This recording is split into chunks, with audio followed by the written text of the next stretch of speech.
Chapter 4, The Candidates for the Throne and Their Knights. The wild-eyed girl with scruffy blonde hair had worn grimy old rags. She was a tempestuous girl of the slums, more grubby than hardy. That was the image of the girl named Felt in Subaru's mind. As Reinhard made his declaration, the ladies-in-waiting quietly accompanied Felt as she walked into the throne room. Gracefully walking atop the red carpet, she looked like a nobleman's daughter. Subaru had thought long before, she might sparkle if someone polished her up. But this unhewn stone, polished via the power of Reinhard's family, was not only sparkling. Indeed, the only term to do her justice was radiant. Felt slowly passed by Subaru's dumbfounded gaze and stood before Reinhard. He nodded with a charming smile at her appearance and addressed her with the utmost respect. "Lady Felt, thank you for gracing us with your presence." Felt raised her eyes and called out to him. "Reinhard." Reinhard responded to her clear as a bell voice. "Yes?" Knight and lady, their eyes met. "And then? Why you? What's the big idea, dragging me in here with no explanation?" She raised the hem of her dress, her long, slender leg tracing an arc that was about to slam right into the tip of Reinhard's chin when the knight raised a hand, stopping it short. "I am quite surprised. What brought this on so suddenly?" Remaining balanced on one leg, Felt violently slapped at her dress in anger. "Don't block me and then play dumb. It's this place. These clothes. Them. You. What the hell is going on here? I can't take any more of this." It was an expensive dress, no doubt custom ordered for her. Seeing it treated so roughly sent the ladies attending her wilting to the floor as if their eyes were spinning. "You did not like the dress? I believe it looks very good on you." "This isn't about the dress, and it's not that it's embarrassing. I'm saying that I hate it. And not just the dress. I hate you too. Don't you think abducting and holding a girl against her will is embarrassing for a knight of honor?" Reinhard declared without hesitation, "If it is for the prosperity of the kingdom, it must be done." Felt put a hand to her forehead as if he was giving her a headache. Subaru remarked to himself, "I'm so glad. I thought she'd completely changed, but it's only how she looks. I guess leopards really don't change their spots, and it isn't just me." It would have made a sorry story for old man Rom if he'd had to report back that she'd become a whole different person. He was relieved at being able to confirm she was safe and sound in a place he never expected. On the other hand, he couldn't help but think Felt being dragged into becoming a royal candidate was prearranged rather than mere coincidence. After all, Reinhard had met her in the first place because she'd been the one to steal Amelia's badge. Amelia, realizing who Felt was, had apparently reached the same conclusion as Subaru. That girl, from back then. That's why Reinhard was so surprised. From Amelia's point of view, Felt had gone from the thief of her badge to her rival for the very throne. The other candidates, the knights, and the nobles all displayed appropriate reactions to the newcomer's crude behavior, none friendly. Under the austere stares, Felt clicked her tongue rudely. In the short time Subaru had known her, she'd never been this much of a brat. He guessed that it was a product of various things during the last month. Subaru had been through a lot, but her transformation from a street urchin to a royal candidate was a Cinderella story to rival his. Felt was scanning the chamber to size up her surroundings when she suddenly noticed Subaru among the knights in the front row and brightened. "Oh, hey! What are you doing here, mister?" Felt shoved Reinhard away with a hand on his chest and walked over without a care. "Where did all that ladylike behavior go?" Subaru wondered as he raised a hand, delighted to greet a friendly face. "Hi, it's been a while." "Looks like you're in good health," said Felt. The instant the sunny greeting escaped her lips, she kicked Subaru straight in the stomach, sending him crumbling to his knees. Violence out of the blue. Subaru groaned, forcing himself up with one leg as Felt crossed her arms and nodded, remarking, "Looks like your belly's all healed up, but you've got a whole bunch of new scars in other places. You okay there? If you're worried, take it easy on me, damn it. What's with the hard smack instead of a high? Geez, what if you'd broken something? It's not like it's been that long, either." Even though the wound was now fully closed, Subaru had a big, white horizontal scar right across his belly. He had scars from demon beast bites all over his body, too. He couldn't talk about scars on the back being the shame of a knight any longer. Though common reserved on the surface, Marcus motioned toward the dais, wanting to continue the meeting's proceedings. Lady Felt, if you are finished greeting your old friend, could you please come this way? Felt scowled at the solemn look on his face, glowering as she stepped forward. So what do you want me to do here? Reinhard replied, act more like a lady, I would like to say, but instead, I would have you hold this. Felt scowled at Reinhard's joke. Reinhard took a dragon emblem out of his pocket and deposited it in her palm. The gemstone immediately emitted a white light. I thought this back when I stole one of these, too, but these are strange rocks. Why do they glow? Felt had blithely said something very dangerous. Marcus seemed to notice her careless statement. Stealing? But Reinhard immediately followed up, as you can see, the dragon jewel acknowledges Lady Felt as a maiden. Now that her participation has been confirmed, I believe that this royal selection now begins in a true sense. Marcus put a hand to his chest and knelt down on one knee. Reinhard followed suit, then all the knights of the royal guard. The knights reported their mission was a success. Thanks to their efforts, 5 dragon maidens had been found, in other words, the candidates for the next queen of Lugunica had been assembled. Priscilla remarked, I see. Thus, this day will go down in history. This was the very definition of a huge, must-see event. Surely, everyone present had to be deeply moved by the occasion, or so Subaru thought as he watched and noticed that, for their part, the government officials appeared troubled, with bewilderment and astonishment plain in their expressions. And one man from among them stepped forward. Pardon me, if I may? He was a middle-aged man with a stoop and unhealthy-looking bags under his eyes. He stroked his thick beard as an apparent nervous tic. I have no words sufficient to thank the knights of the kingdom, and the knights of the royal guard in particular, for everything related to this royal selection ceremony. Without their assistance, it surely would not have been possible to arrange this in such a short time. Marcus replied, You are too kind. However, and it brings me no joy to say this, even though we are following the dragon tablet, are there not various issues with those selected? You are saying what, exactly? I am wondering if we have been too focused on those qualified to be dragon maidens, and not enough on those qualified to wear the very crown of the kingdom without becoming an object of ridicule? The declaration of the hunchbacked man was clearly tinged with anger. Here, said a few other civil officials in a display of support. He continued, the covenant with the dragon is the gravest matter. Lugunica has come this far as the dragon-friend kingdom and cannot survive as a nation without the covenant. But valuing the covenant so much more than the people will sow the seeds of future discord. In other words, the dragon maidens that we knights spilled our blood to search for would not make kings worthy of our fealty? That is not how I would put it, but essentially, yes. The man broke out in a cold-sweated Marcus Frank summation, and after a moment he acknowledged the true meaning of his oblique comments. The knights had desperately toiled to solve a nearly unsolvable problem. This ridicule of their efforts did not exactly instill pleasant emotions in them.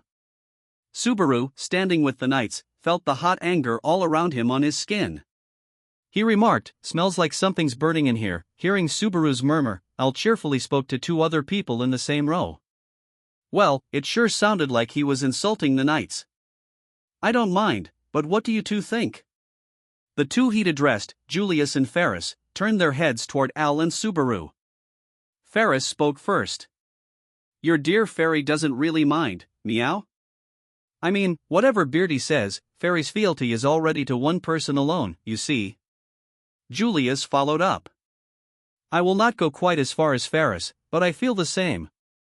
I have already pledged my blade. One day, they will offer their fealty to another.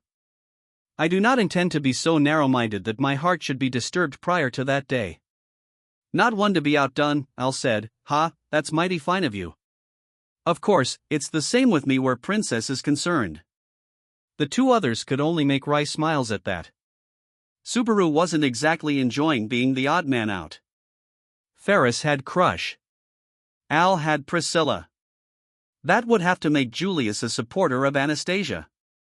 They were 3 knights, bearing the full trust of their masters. Comparing their position to his own sent a keen sense of inferiority through Subaru, even though he no doubt wanted to fulfill Amelia's wishes at least as much as any of the rest. Subaru felt a strange feeling of unease as the back and forth in the throne room intensified. The earlier opinion was only the beginning as the civil officials aired their discontent one by one. One must be both maiden and king. Perhaps they are not sufficiently aware that they must wear the crown? No matter how dressed up they are, their demeanor exposes their true natures. They are not refined enough. Their education is lacking. How can they be monarchs like this? A familiar voice interrupted the civil officials. Surely it is not a problem. I would think such a bounty of personality will make for a highly amusing royal selection. You be quiet. Subaru looked at Amelia and the others. No doubt Felt's crude, in-your-face attitude earlier was what had really set the civil officials off. But he couldn't say the other candidates hadn't sparked any unease themselves. In truth, Amelia's expression, as if trying to endure the pain, hurt him acutely. He wanted from the bottom of his heart to rush over that moment and give her a shoulder to lean on. Miklatov's single word quieted the throne room. Silence. As the man of highest stature there, Miklatov narrowed his eyes as he regarded Felt. After keeping his silence for a time, the old man let out his breath.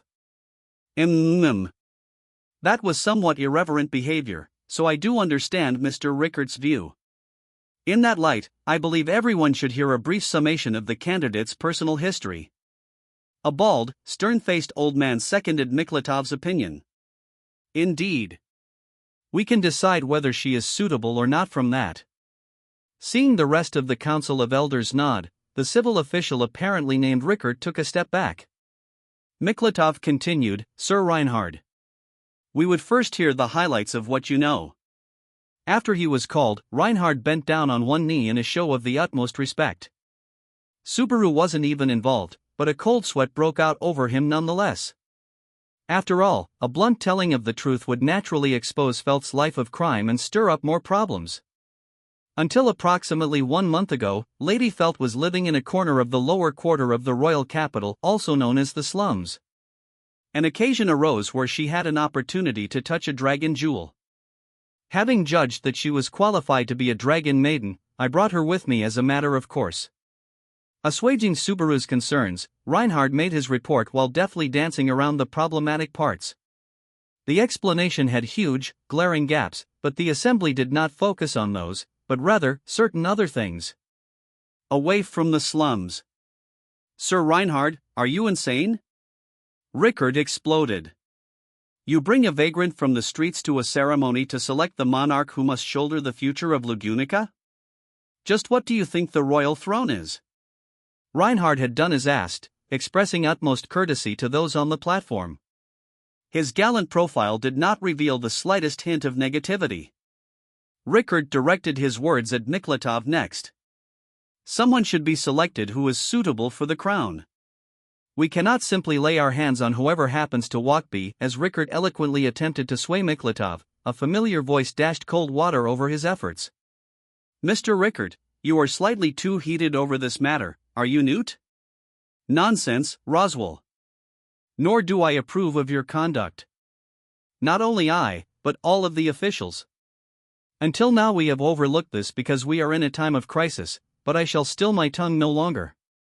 Not about the House of Astria hauling a waif into these halls, nor you, the fool nominating a half-demon to be monarch. Mr. Rickert. I would suggest you amend your comments. The frigid words reverberated throughout the chamber. Rickert's face, red from indignation, paled. Roswell continued, it is poor manners to address a half-elf as a half-demon. Furthermore, Lady Amelia remains a royal candidate. Do you understand which of us should remember his place? Roswell's tone of voice was unchanged from the norm, but the power behind it made Rickert avert his gaze.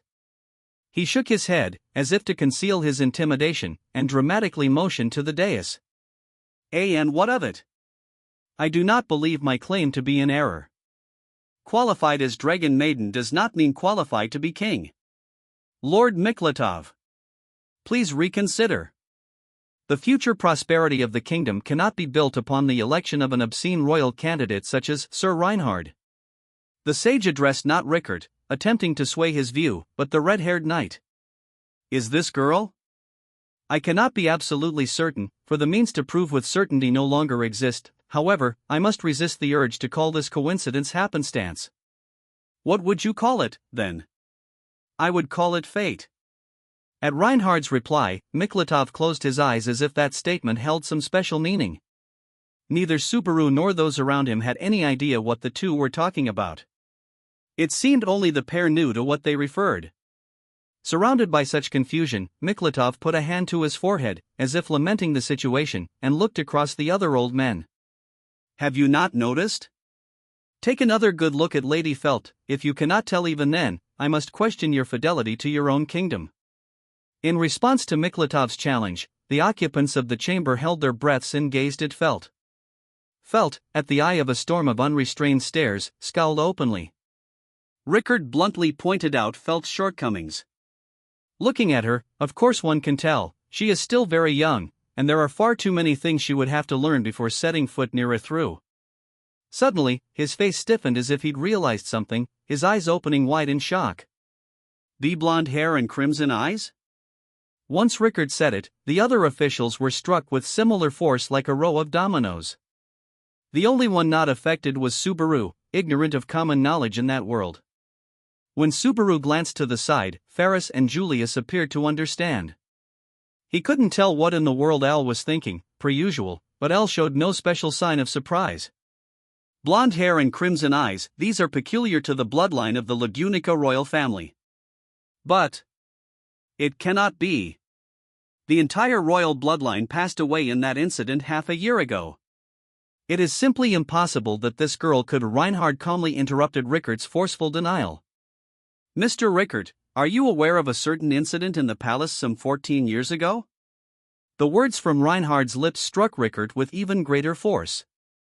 Sir Reinhard. Surely, you are not saying that, 14 years ago, thieves infiltrated the castle and abducted the daughter of the late second prince, Lord Fold. The thieves were permitted to escape, and the daughter was never found. This was the kind of national failure that was never leaked to outsiders. As the matter was not written upon the dragon tablet, the thieves were easily permitted to infiltrate the royal palace at the time. Since there were a number of other urgent matters, an all-out search for the daughter was not conducted. That incident was the trigger for the dissolution and reconstitution of the Knights of the Royal Guard. Your kinsmen were not uninvolved in this matter, I believe? Thus, I have information that would otherwise be unknown to me. And based upon this, Miklatov replied to Reinhard's minimalist reply with a nod of his own. However, Rickert's frenzy showed no sign of diminishing. That is an extreme, no, an irrational position. Are we to believe a daughter of the royal household vanished without a trace 14 years ago, came to live in the slums, and now you incidentally discovered her with the royal selection nearing? And furthermore, you just so happened to find out that she is qualified as a dragon maiden? Even after the barrage of information, Rickert was still standing. This is absurd, he laughed. This is all too contrived. You could easily have found a girl with maiden qualifications and dyed her hair and used magic to alter the color of her eyes. Surely you have not engaged in such shameful behavior? I swear it upon my sword. Reinhard laid the sword at his hip upon the floor, offering it in a show of the highest respect. Rickert, seeing the knight among knights displaying such deference, sank into a heavy slouch. With all of the royal family already lost, no means exist to confirm whether she has royal blood or not. I do not think anyone will bow their heads based on mere supposition about her identity. That is natural. However, I am certain that Lady Felt is worthy of throne, even without a claim by blood. Reinhard's unshaken reply drew a resigned sigh from Rickert. It seems that the sword saint of our age is rather invested in her. Once more, he turned his gaze to Felt, the subject of the matter at hand. Setting aside your maiden qualifications, you hail from the slumstead, and it is possible you possess the royal bloodline, presumed lost. I cannot even begin to fathom the distress this must bring you. Are you determined to see this through? The statement sounded like a test, a ritual so that Rickard could use her reply to let go of his misgivings. Only when he received Felt's reply could he allow the discussion to end. But Felt flatly denied her qualification, completely ignoring the flow of the conversation to that point. "Huh? What are you talking about, old guy? I never said one word about being king." The unexpected reply caught everyone in the chamber off guard. "I got dragged here out from the slums against my will," she continued. "I told him to take me back and he wouldn't, and he hid my old clothes so I had to wear this stupid thing. I am way past ticked. I'm annoyed a million times over. No, I don't accept this." Felt's rage-filled rant brought another awkward silence over the hall.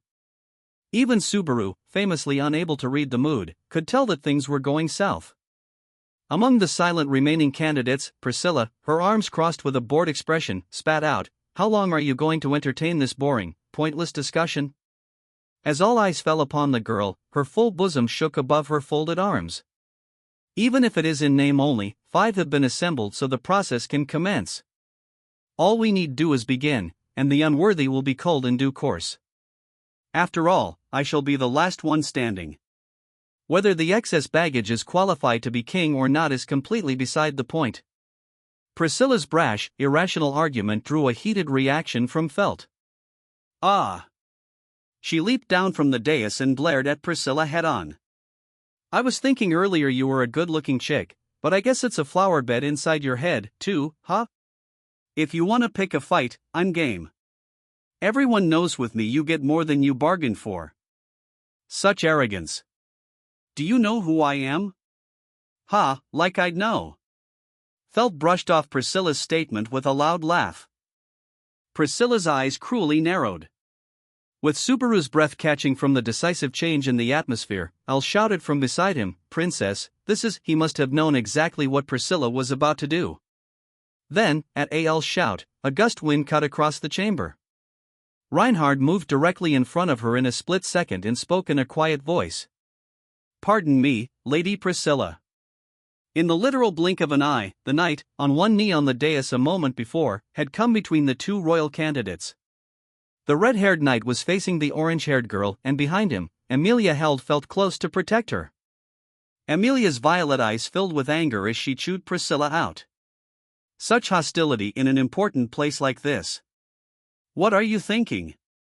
However, Priscilla waved off the nuisance with a hand, numb to any pangs of guilt. "I am merely teaching an untrained bitch her proper place. After all, impoliteness toward me can only be repaid with one's life." Emilia pressed the point against the unrepentant Priscilla. "Won't you say you're sorry? Or do you actually not realize you've done something wrong?"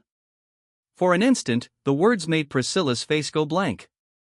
Then, she glanced at Emilia with barely constrained laughter. "Ah, this is most amusing. I have rarely been so entertained. You may take that as a compliment. What a disagreeable child you are. What are you talking of? One should apologize for doing something wrong, you say? If that is the case, why do you not apologize, silver-haired half-elf? In your case, I'm sorry I was ever born." Even Subaru could tell that the shock had shot right through Emilia's entire body. Her shoulders shuddered, and her fearlessness faded from her eyes, replaced by acute pain. I have no relationship to the witch. Does such an excuse mean anything to anyone? You are the spitting image of the being that is taboo to the world. The very sight of you fills people with fear and makes their hearts tremble. Is that not why you cover yourself and obscure your appearance?" Assaulted on all sides by Priscilla's acrimonious words, Emilia silently bowed her pale face. Even Subaru understood Priscilla's meaning. He understood it, but he could not accept it, for it unjustly brought pain to Emilia for reasons that had nothing to do with her whatsoever. He couldn't take it anymore. Yet, once again, Subaru had to wait to act as Al, his face unreadable under his helm, offered a frank critique of Priscilla's despotism. "Princess, can we leave it at that? Adding more enemies here seriously puts us in a bind, especially if one of them's the Sword Saint. How about you just apologize? My vassal should not make such a pathetic display. And what of the Sword Saint? Merely the supposed mightiest in the land. Do something. I wouldn't last 1 minute, Al had calmly assessed the tail of the tape, raising the white flag in short order. His demeanor brought exasperation to Priscilla's face, and all the malice and enmity to that point seemed to dissipate. No one in the room, Subaru included, could conceal their shock at Al's skillful handling of such a ferocious beast. But at the very least, the immediate threat of an explosive situation had been defused. With that matter settled, the chamber settled into silence once more. Abruptly, a high-pitched ring echoed throughout, the sound of a coin being tossed into a bowl. Miklatov thus gathered the group's attention. Is everyone satisfied? It would seem that both Lady Felt and Lady Amelia have calmed sufficiently, Amelia replied first. Why yes. I'm all right. It would seem she is also, let me go, already. It's not like I even did anything. In response to Felt's outburst, Amelia hastily nodded and let her go. I was fine, so you didn't need to do nothing, she fumed. Do I look like some weak little kid to you? Yes, it was unnecessary. I am sorry. I'm not thanking you. Felt scowled. Noticing her attitude, Reinhard politely nodded to Amelia before returning to the knights, leaving Amelia and Felt to uncomfortably line up with the other candidates. Only Priscilla seemed unchanged, wearing the same bored look she had begun with. She didn't look like she was reflecting on the error of her ways in the slightest. Either way, Miklatov, seeing that the dispute had been settled, announced anew, then, let us proceed with our agenda, the dispute over the royal succession. The Council of Elders hereby proposes a meeting between all the candidates for the royal selection. Miklatov's most solemn announcement brought tension to the chamber again. Spontaneously, even the candidates stood a little straighter, the faces of the spectators no longer looked relaxed. Miklatov scanned the expressions of the other members of the Council of Elders, seeking confirmation with his announcement of the formal start of the meeting. In answer, the old men dipped their heads in assent one by one. I thank you for your approval. Let us begin the debate. Though the subject under discussion is who shall be king, the issue is the method of selection. We have assembled candidates via the dragon jewels, but the method of selection is not set in stone. To determine this, I thought it best to first ask how far the candidates are willing to go. The members of the Council of Elders nodded alongside Miklatov's words. Seeing that there were no objections, Miklatov looked toward Marcus, standing at the ready on a corner of the dais. The knight stepped forward once more, bowing deeply as a proxy for everyone in the hall. Then, if I may be so bold, I shall continue. I believe each candidate present has a case to make. I would have all in the chamber hear these arguments. First, let us please begin with Lady Crush. Sir Felix Argyle. Crush calmly nodded at Marcus's words. Ferris casually raised a hand. Yes, sir. As Ferris jogged ahead to join Crush's side, she looked up at Marcus along the way, pushing up her cheeks with her index fingers. Captain, Ferry keeps telling Mew, it's Ferris, not Felix. It hurts Ferry's fee-wings. Marcus's chin shot up immediately. I have no intention of granting special treatment to any subordinates, including you. Present yourself. Ferris stuck her tongue out in dissatisfaction as she stood by her master's, Crush's side. Crush Karsten, royal candidate and head of the House of Karsten. Ferris of the House of Karsten, Lady Crush's knight. Crush announced herself without the slightest display of timidity, and Ferris remained as casual as ever. Marcus amended her self-introduction. Sir Felix Argyle. The scowl on Ferris's face was quite blatant. Subaru remarked, so her real name is Felix? That's a very guyish name there. In Japan, the eldest children of old samurai families were known to inherit a certain name regardless of gender. There was also a well-established fad where dating games would gender-swap generals out of the history books and turn them into very pretty girls. Subaru, haven't you heard? Reinhard replied. Heard what? Ferris doesn't just have a man's name. He is very much a male. Reinhard's statement brought Subaru's thoughts to a halt. He folded his arms, inclined his head, closed his eyes, and earnestly mulled over the meaning of those words. What did you say, just now? Ferris doesn't just have a man's name. He is very much a male. Word for word, syllable for syllable, Reinhard repeated the very important statement. The instant his mind processed the information, Subaru's yell echoed throughout the hall. Wahaea? That's a guy? Or is the knight among knights just really bad at jokes? This isn't funny. He wailed as he looked Ferris over from top to bottom. Certainly, Ferris was tall for a girl. But those facial features and body contours struck him as completely feminine. Some parts were understated for a woman's body, but there were plenty of women in the world with flat chests, even as adults. That wasn't proof of anything. However, Crush, having maintained her silence on the matter until then, affirmed that the cause of his shock was the truth. Ah, it is your first time seeing him? I can firmly declare that my knight, Ferris, is a man. Anyone can say anything. I need proof. Yeah, I won't believe without proof. When I was young, Ferris and I bathed together, and he certainly had a male organ between his. I'm very sorry. I don't want to make a pretty girl speak of male organs. My mistake. And thus, Subaru surrendered in spectacular fashion. He glared at Ferris, now standing at Crush's side. This is your fault, too, damn it. You led me on.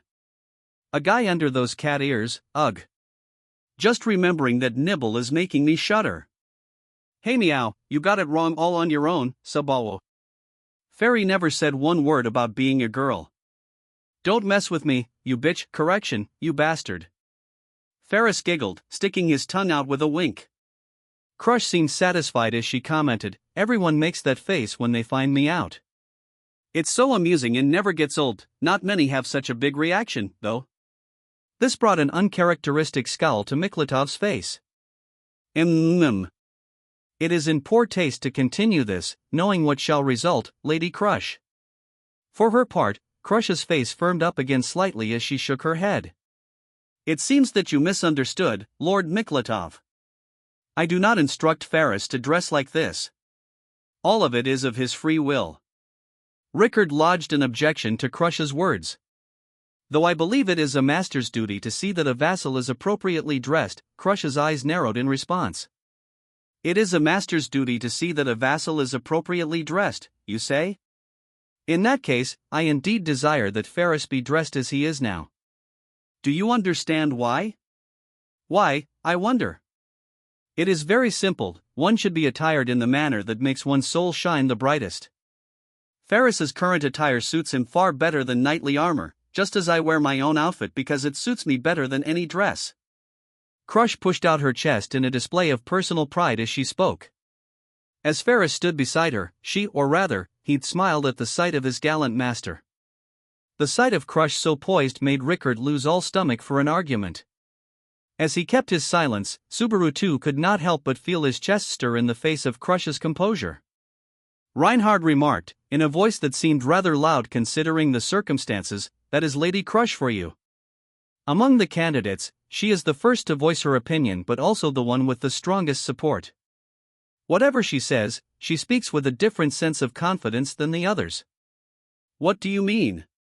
Subaru asked Reinhard from the side. The House of Karsten that Lady Crush heads is a family of dukes and duchesses that have supported the kingdom of Lubunica since early in its history. The house has proven its loyalty to the nation through many deeds. And the wisdom with which Lady Crush herself leads as such a young duchess makes her the favorite of the royal selection. So she's, I see, the favorite based on early scoring. Even Subaru, lacking detailed knowledge of ranks and titles, knew that she was only a few steps removed from the top of the pyramid.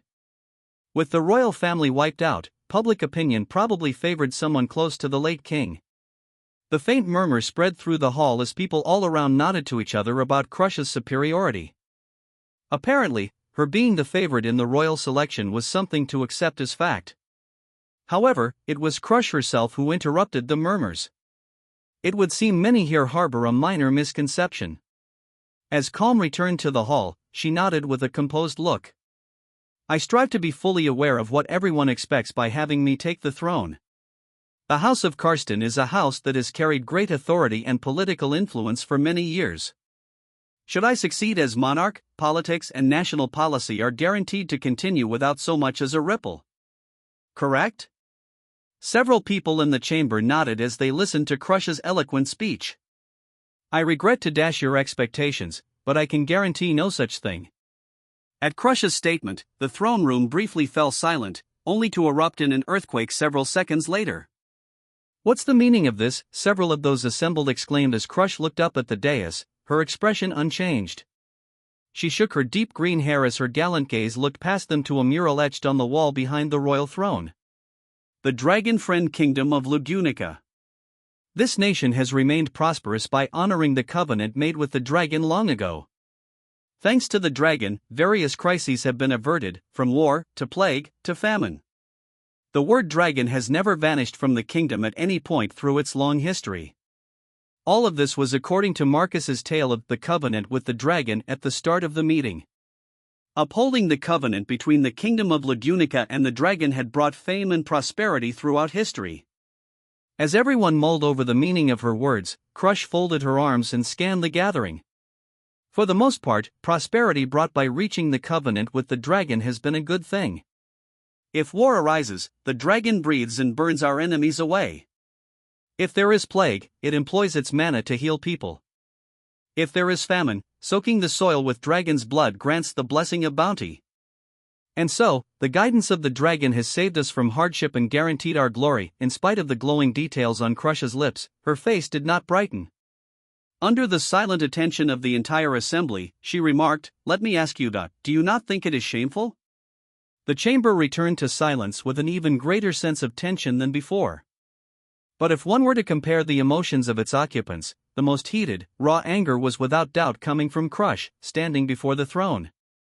The covenant guarantees we will be protected from any crisis and any hardship so long as we uphold it. And so, we have descended into softness and depravity, relying now upon a change of leadership for its continuation. To think that you take this for granted. Crush's stern lecture spurred one among the council of elders to rise, his voice shaking with anger. You go too far, Lady Crush. I cannot permit anyone to make light of the covenant. Do you have any conception of the sacrifices the kingdom has been spared since the covenant with the dragon long ago? Are you denying the weight of history itself? I have already stated that this past prosperity is mostly a good thing.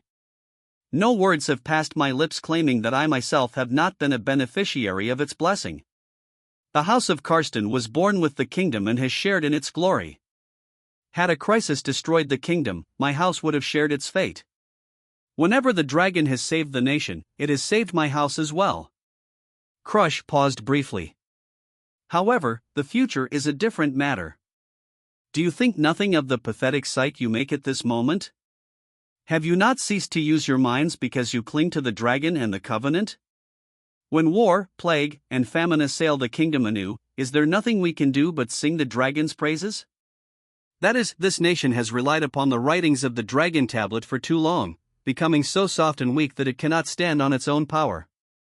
The nation takes for granted that the dragon and prophecy will aid it whenever it is shaken. But can you argue that we have strived to avoid such matters from occurring to begin with? A number of calamities in recent years, including the failure of the Great Subjugation 14 years ago, are things we courted through that weakness. Everyone held their breath in shock, eyes wide at Crush's declaration. Bathed in gazes of shock and anger, she raised a fist and nobly declared, "If the kingdom is to crumble without the dragon's protection, then crumble it should. A nation too blessed stagnates, that stagnation courts corruption, and corruption brings about its demise. That is what I think. Are you? Are you saying you will destroy the nation? No. If the nation is to crumble without the dragon, we should become the dragon ourselves. Everything that the kingdom has relied upon the dragon for until now should be borne by king, minister, and people." Furthermore, Crush took a deep breath. "When I become king, I will make us forget about the covenant with the dragon until now, come what may. The dragon friend kingdom of Lugunica belongs not to the dragon, but to us. Hard times await us. Perhaps they will be disasters we averted in the past due to the dragon's power, or perhaps even greater calamities. But I do not wish to live in a manner that shames my very soul." Crush's voice dropped.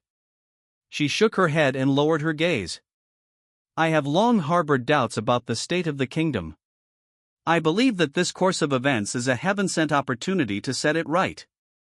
In terms of loyalty to the late king, or lack thereof, it was a blasphemous statement for which one could be cut down on the spot.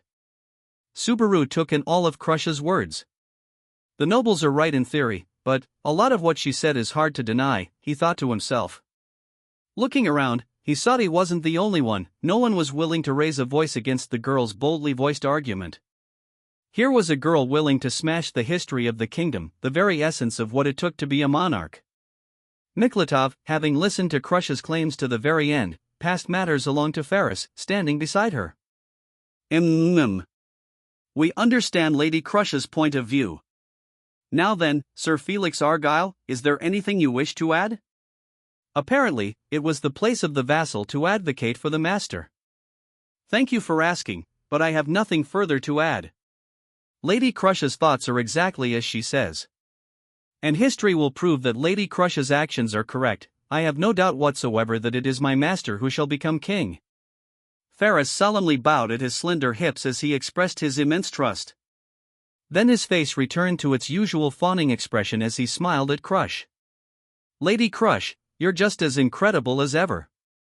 Very swooning, from time to time, I fail to understand what you are saying, Ferris, but I forgive you.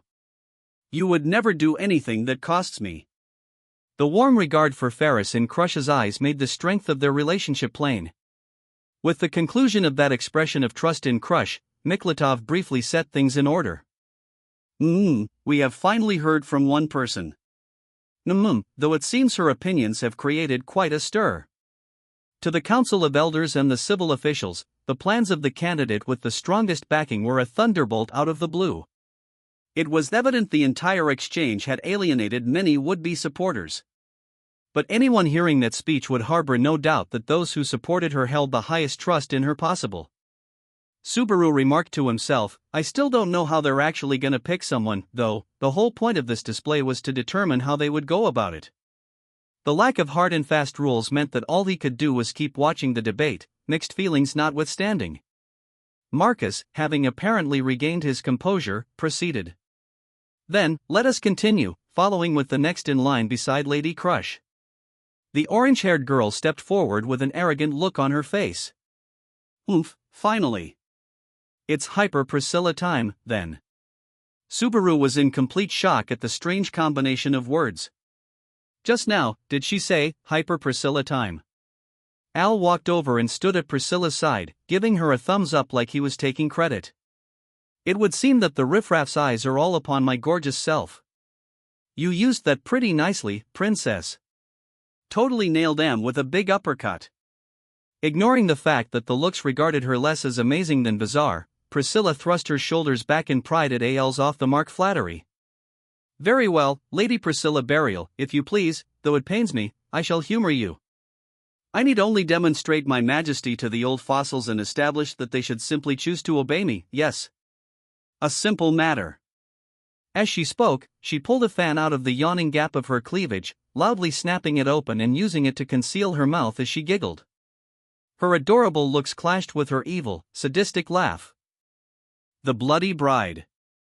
What gall! Such words of deep, seething resentment ran across the entire chamber. Thanks to Crush's explosive declaration, the atmosphere in the hall was far from warm. The murmurs chilled the air frostier still. And the prologue of the royal selection had barely begun. Without hesitation, Priscilla cut through the disquiet governing the chamber with a thoroughly wearied voice. Such boring, insignificant jeers. I am so accustomed to them that they do not even serve as a lullaby. She was no doubt referring to the reaction around her moments earlier, including boisterous jeers that called her the bloody bride. Priscilla did not let it bother her, nor did she make any attempt to refute them. Following Priscilla's statement, Miklatov interrupted inquisitively. This has been on my mind since well before. Burial. As in, Mr. Lyp Burial? MMM. Now that I think of it, I have not seen any sign of Mr. Lyp. Where is he? That lewd old man suddenly went senile half a year ago. He remained unable to tell the difference between dream and reality, and passed away but a few days later. What, Mr. Lyp has? Lady Priscilla, what does that make your relationship to Mr. Lyp? With Miklatov expressing surprise, Priscilla dully commented on the death of her partner. I suppose it makes me his widow. He had not touched me with so much of a fingertip, so our relationship is, quite literally, in name alone. Al promptly stated, Princess, isn't it just a little too harsh to put it that way? Priscilla paid him no heed, sweeping her gaze across the crowd as if daring anyone else to complain. A meaningless death to end a worthless life. If the life of that old man had any meaning whatsoever, it is in the fact he transferred his entire estate to me. Accordingly, the house of burial is mine. Her stare only increased the discontent in the hall, but no one actually lodged an objection. Even Rickert, having protested against Crush with such vehemence, apparently lacked the courage to enter a war of words with an opponent immune to logic. And so, Miklatov replied, I understand, then. As Mr. Lyp was an acquaintance of many years, I regret to hear of his passing.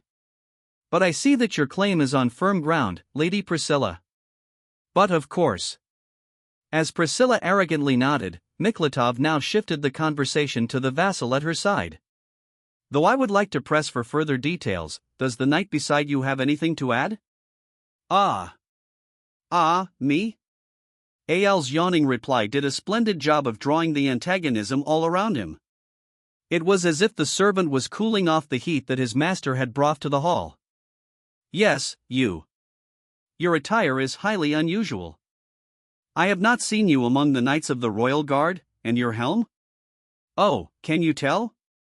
This was made in Wallachia down south. It was a lot of trouble getting it out of there. It's tough, so it's held up for a long while. Also, it looks cool, so it's pretty important. A Wallachia Empire. Then, you are not assigned to the Knights of the Royal Guard. I've cut all my connections to Wallachia. Now I'm a wanderer who goes with the flow. So please, just call me Al. Also, you seem a little upset that I'm not showing you my face. Can you give me a break on that? Al's profusion of rude statements drew even sharper glares. Under so much attention, Al deftly slipped his one hand under the chin of his helmet and began to lift it up. Irk! Out of the blue, someone let out a pained cry as the helm rose to about mouth level. It was hard to blame him for that. After all, the visible part of Al's face was blanketed with old scars from burns, cuts, and perhaps other sources still. It was no exaggeration to say his scars were 10 times as bad as Subaru's. So why see, my face is a sorry sight. That's why I hope you permit me the discourtesy of keeping my face covered in front of everyone. Marcus interrupted. This may be an even greater discourtesy. If you hail from Wallachia with such wounds, were you a sword slave by any chance? Heh, that's the captain of the knights for you. That empire likes to keep its secrets, but apparently you know a thing or two about the darker parts of it. Yes, I was a sword slave, a 10-odd years vet at that. Murmurs spread across the chamber once again as the term sword slave was repeated on the lips of many a knight. From the words forming the compound, it seemed to mean a sword-wielding slave. I take it you were in a battle or two, then? That's the size of it, bro. I messed up when I was young and lost an arm that way, why see. Al, ever playing the fool, didn't flinch from discussing the gruesome experience. For their part, those who had gazed upon him with such hostility moments before were now dumbstruck. But Subaru was shaken by the impact even more than the rest. Back in the dragon carriage, Al hadn't said much about his own body. He downplayed the cause of losing his other arm and dodged the subject of his helmet altogether. But Subaru had been subconsciously avoiding that subject, too. After all, just like him, Al had been summoned there from another world. In other words, his experiences hit Subaru very close to home.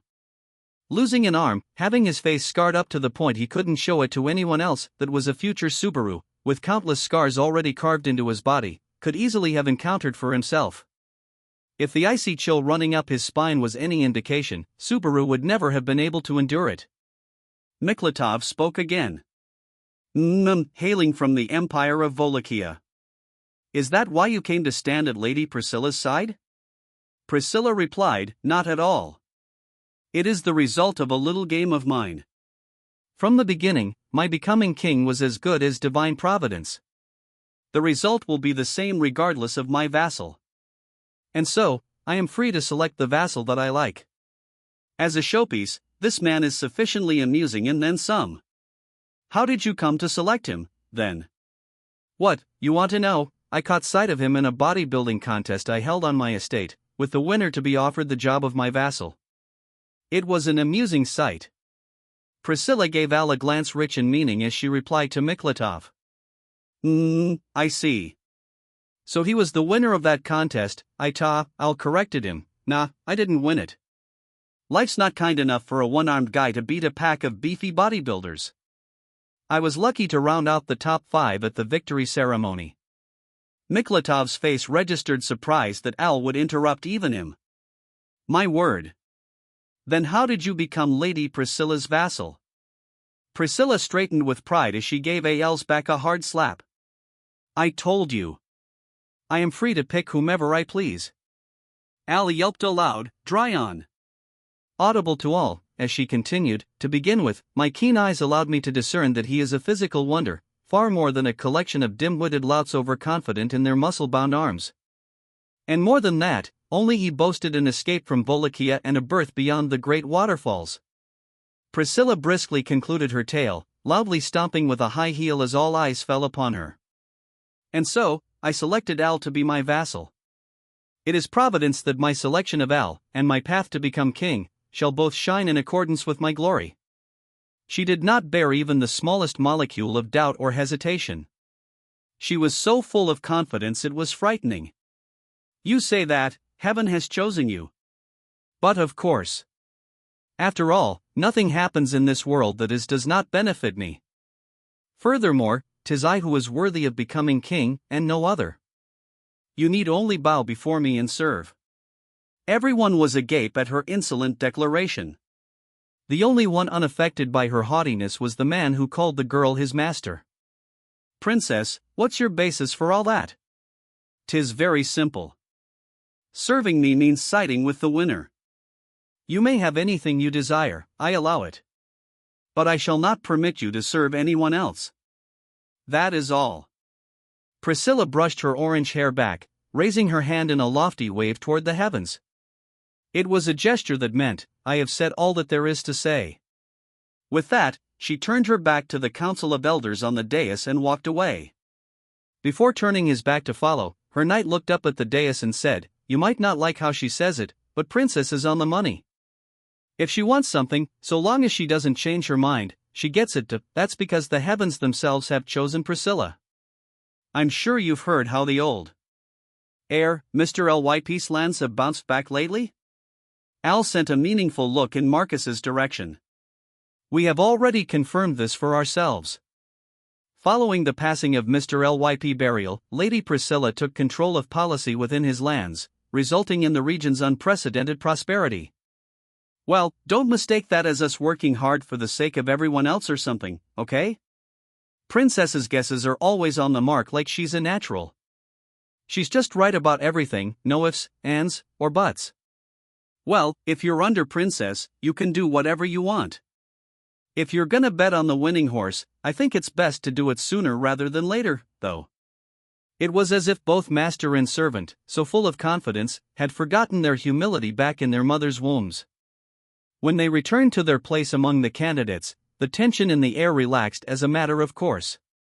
A cross-dressing guy and pretty girl combo, a rich widow and a guy from another world, this is totally genre-breaking stuff here, as Subaru murmured. The royal selection ceremony continued on. The next person called by Marcus was the girl with violet hair. Next, then, is Lady Anastasia, and her knight, Sir Julius Jaculius.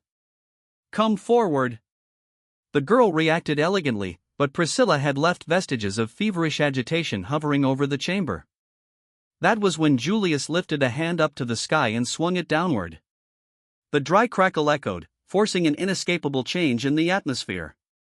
To this generous deed, Anastasia said, Thank you kindly, smiling pleasantly as she advanced. Julius stood at her side. Thus the most conventional-looking master and servant advanced to the fore. Faced with the next royal candidate, Subaru cleared his thoughts and focused ahead once more. Anastasia smiled warmly. If y'all expect me to be as intense as those last two, I'm in a bit of a bind. I doubt you'd want me to come on too strong, so I guess my gimmick is that I don't have one. Her demeanor and pleasant smile relaxed some of the tension in the room. Now then, Anastasia Hashin, will speak for a spell.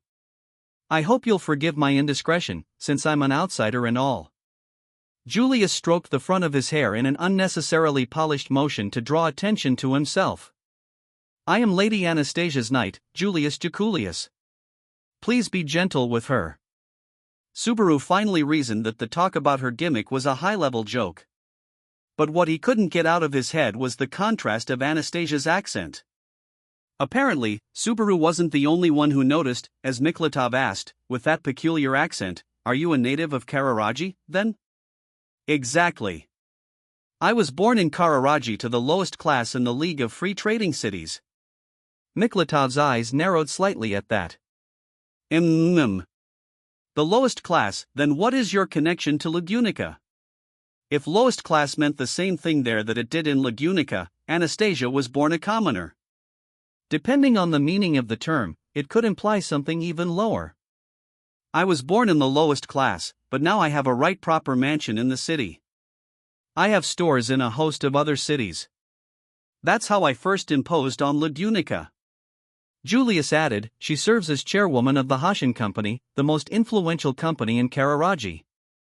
For many years, this position in her nation was occupied by the Lushika Industrial Company, but thanks to Lady Anastasia's personal commercial genius, it was reconstituted under a new name, the Hashin Company. Standing beside Julius, Anastasia's eyebrows peaked as if she were a little embarrassed. If Julius's declaration could be taken as fact, Anastasia's pronouncement had been humble in the extreme about her exploits. Julius continued, accompanying its vast expansion across Kararaji, there was talk of expansion into Lagunica as well. That was the impetus for my meeting Lady Anastasia for the first time. Miklatov replied, So in spite of being born to humble beginnings, she established herself as a brilliant young merchant. I must say, this reminds me of the tales of the founder of Kararaji itself. As Miklatov's lips bent into a smile, Anastasia clapped her hands together, and her eyes sparkled. Yes, exactly. I always looked up to that man, Hashin of the Wastes. When the time came to establish my family name as a merchant, I decided to adopt the name Hashin in his honor. Miklatov praised Anastasia's spirit. Hashin is the name of a great man known across the entire continent, revered from ancient times to the present. To name yourself after him. I see, a splendid display of spirit. Even Subaru had heard of Hashin of the Wastes. If he recalled correctly, the man was the main character in one of the ballads sung on that world. Anastasia continued, one of the great things about Kararaji is how it gave a gal like me a fair shot. It turns out I have a real knack for sniffing out the scent of gold, and it's fun, too. Subaru saw that these statements were creating a considerable stir all around. Judging from appearances alone, Anastasia was younger than he was. Given her age and the reaction around him, she apparently had a reputation as a monster in the business world. Julius remarked, Lady Anastasia's commercial genius is a divine gift. It is no exaggeration that she rivals Hashin himself. My own lack of ability in this area leaves me envious of her. Julius's rhetorical flourish drew a generous nod from Miklatov. My, she must be quite something indeed for the finest of knights to boast of her so. But Subaru, unable to accept that last sentence, asked the man beside him, did I hear wrong? Did he just call him the finest of knights? Reinhard replied to Subaru's question matter-of-factly. That is what they call him. Among the knights of the Royal Guard of the Kingdom of Lagunica, Julius is second only to Marcus, captain of the guard. There is a vice-captain, but it is a ceremonial position that exists in name only, so it's best to think of it as vacant. In skill with a sword, employment of mana, pedigree, and exploits, Julius fulfills all the qualifications of a knight and is second to none. He is without question worthy of being called the finest of knights. But when people in the capital talk about the knight among knights, they're talking about you, right? You're really well known, plus you never denied it, right? The qualifications for that nickname are somewhat different. Certainly, in terms of strength with the sword alone, I'm stronger than Julius. I have yet to meet someone stronger than I am. Just like that, he declared he was mightiest of all. Subaru wasn't sure how to respond to that, but Reinhard wasn't boasting. If anything, his eyes were filled with envy, his lips pursed taut. The way Reinhard looked cornered left Subaru wondering what to do, but, faster than he could say anything, the debate proceeded with something that could not be ignored. Miklatov said, "It is plain that relations between master and servant are very good." Lady Anastasia, there is something I wish to ask you. You are a native of Kararaji. What is your purpose in seeking to be king? Ah, so my birthplace really bothers you, doesn't it? It was a natural subject to raise. Nations existed in this world, too, meaning that borders existed between states and peoples. Subaru didn't know how high the barriers were, but even in a state of emergency, the throne of your own kingdom was not something to hand to a visitor from another nation lightly. The entire chamber held its breath as Anastasia, surrounded by the tension, smiled wryly. Y'all have such high expectations, it's making me nervous. Unfortunately, I don't have any high ideals like Miss Crush, or Miss Priscilla confidence that she's been chosen for greatness. Surely you are not saying, the dragon jewel responded to you purely by chance? Faced with Miklatov's question, Anastasia stuck her tongue out and replied casually. Ah, if it was like that even I wouldn't show my face here. Course I've got a goal of my own, you see, I'm actually real greedy. The declaration, so at odds with what was expected, made most present doubt their ears. I think I've been greedier than normal since I was teeny tiny. The reason I became a first-rate merchant with a nose for gold is because I want it more than everyone else. You want it more?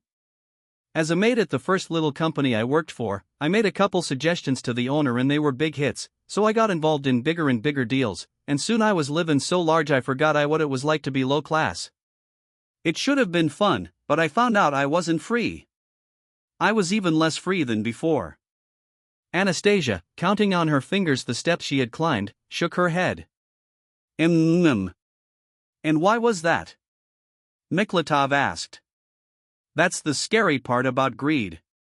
The more you get your hands on, the more you want to get your hands on. I want this. I want that. It's not enough. It's never enough, and that's when I realized it. Anastasia grinned as she pointed toward her feet. It was clear what she was indicating, the palace itself. I'm greedy, so I want anything around. But I'm not satisfied yet. I don't know what real fulfillment feels like. So I want a country of my own. You are saying, you want this kingdom to weigh your greed? Anastasia responded to Miklatov's rebuke with a robust smile. Hey, if that smashes my scale to bits, smash away. I'll be real happy to have my fill and be totally satisfied. In other words, she was announcing that she sought the royal throne out of her own avarice. But if getting my hands on the kingdom isn't enough, I'll probably use this country as a stepping stone to get even more. And what shall become of the kingdom if you obtain it, yet it holds no value for you? I told you, didn't I? I'm greedy. So once something's mine, it's mine through thick and thin. And if I get an even stronger hankering, I use whatever I have to satisfy it. My life in Kararaji, the Hashin company, and all the people who work there, they're all part of my drive for fulfillment. I would never throw them away. So, Anastasia swept her gaze over the faces of everyone in the chamber. How about you just relax and become mine? She looked across the chamber with the same warm, gentle smile she had initially worn. Her way of thinking was founded on desire, but that made her argument very simple. She wanted the throne for her own desires, and, from the day it was hers, she'd worked tirelessly for the prosperity of the kingdom. She wouldn't throw it away, given that her personality demanded she make anything she owned into something greater and grander than before. That was her message. Lady Anastasia has surely pressed her claim sufficiently. Do you have anything to add, Sir Julius? With his master's speech concluded, it was time for the vassal to make his case. Both had argued beforehand about the master's fitness to be king, but Julius stepped in front and indicated Anastasia with his hand as he said, Lady Anastasia used the word greed to express her desires, but put another way, this reveals the depth of emotion behind her ambition. On the other hand, from a business point of view, she is able to make any decision without emotional involvement, an indispensable quality in a statesman. Certainly, it is as you say. Furthermore, as I stated earlier, Lady Anastasia is a brilliant businesswoman, something this kingdom desperately needs at this hour. Repeated, serious clashes with neighboring nations, in particular, skirmishes with the empire, have drained our coffers. With the large famine last year, the finances of the kingdom of Ludunica are in a precarious state. Faces went red as Julius abruptly touched upon the nation's dirty laundry. I believe such details ought not to be so lightly divulged in a public place, Sir Julius. The importance of financial reconstruction to the nation has been common knowledge for several decades now. I do not feel any reason to hide this from those assembled here. Do you not think that the very reason the affairs of the nation have stagnated is because we have averted our eyes from this difficult financial state for so long? So a mere knight speaks to us about political affairs beyond his purview. That's right. These affairs will affect the house of Juculius very little. Even if we avert our eyes, it surely will be nothing irreversible for my generation. However, even if my house will emerge unscathed, I cannot ignore the matter of the throne I serve falling into distress. With veins bulging from the foreheads of the Council of Elders, Julius looked back at Anastasia. However, the Hashin Company has connected us to the extreme prosperity enjoyed in Kararaji, bringing a fresh wind to Ludunica. I have seen for myself that Lady Anastasia is worthy to be king if we continue along this path. What can you call this, if not fate? Perhaps Julius had been overcome by fervor, for his tenor rose and his words quickened. If heaven chooses the king, then it has chosen Lady Anastasia. I, devoted to the royal family, having pledged my loyalty to the kingdom, hereby declare that Lady Anastasia is worthy of the throne. I thank you for lending me your ears. Julius behaved much like a stage performer as he summarized his address for the audience. Those attending, mesmerized by his aura, seemed to come to their senses as they looked back upon master and vassal. Yet, even then, Marcus's calm expression did not waver. Sir Julius, may I judge this sufficient? Julius, probably accustomed to the attitude of his superior officer, stated, yes, thank you very much, and returned to Anastasia's side. You were splendid, Lady Anastasia. It is indeed a place such as this where your flower may truly bloom. Yes, you are very kind. Sheesh, you didn't need to say that. It's so embarrassing. A red-faced Anastasia fanned herself with a hand as she returned with Julius to the other candidates. Now that the third candidate's camp had asserted its claim, the next in line was, after a brief silence, Marcus called the name of the silver-haired girl who had kept her silence to that point. Then, the next candidate, Lady Emilia. She was the only candidate lacking a knight of her own. After her name was called, she raised her head. From the side, Subaru could see worry on her pale, beautiful face, but, with a look of strong determination, Emilia replied. Yes. She stepped forward. Her part in the royal selection had now begun. That was when Subaru Natsuki had a thought. The instant Emilia's right hand and foot moved forward together in her first step to the center, Subaru thought, I've got to do something. On any normal day, he could fully appreciate how adorable she looked. Emilia Tan's majorly a puppy, but it boded ill under the circumstances. Somehow, even though Emilia's hands and feet were moving at a normal clip, he noticed that her stride seemed strained just before she reached the center. The Council of Elders gazed down at her as she stepped forward. And yet, the whispers did not stop. Repeatedly, Subaru's ears picked up the word half-demon. Reinhard moved to soothe Subaru's nerves, raw from the unpleasant atmosphere. It's all right, Subaru. You need not worry. Don't read my thoughts like that. Am I an open book here? Foul words are overcome by seeing a person's qualities before your very eyes. Believe in Lady Emilia. But Subaru should have been the one to assert this. Having Reinhard say them to him left a nameless disappointment in his chest. Following Reinhard's statement, the chit-chat receded like the tide as if to prove him right. Roswell had advanced to stand by Emilia's side. Seeing Roswell next to Emilia, Marcus, the master of ceremonies, bowed his head with a weighty look. Then, Lady Amelia, and Lord Roswell L. Mathers, if you please. Roswell's tone was casual even now.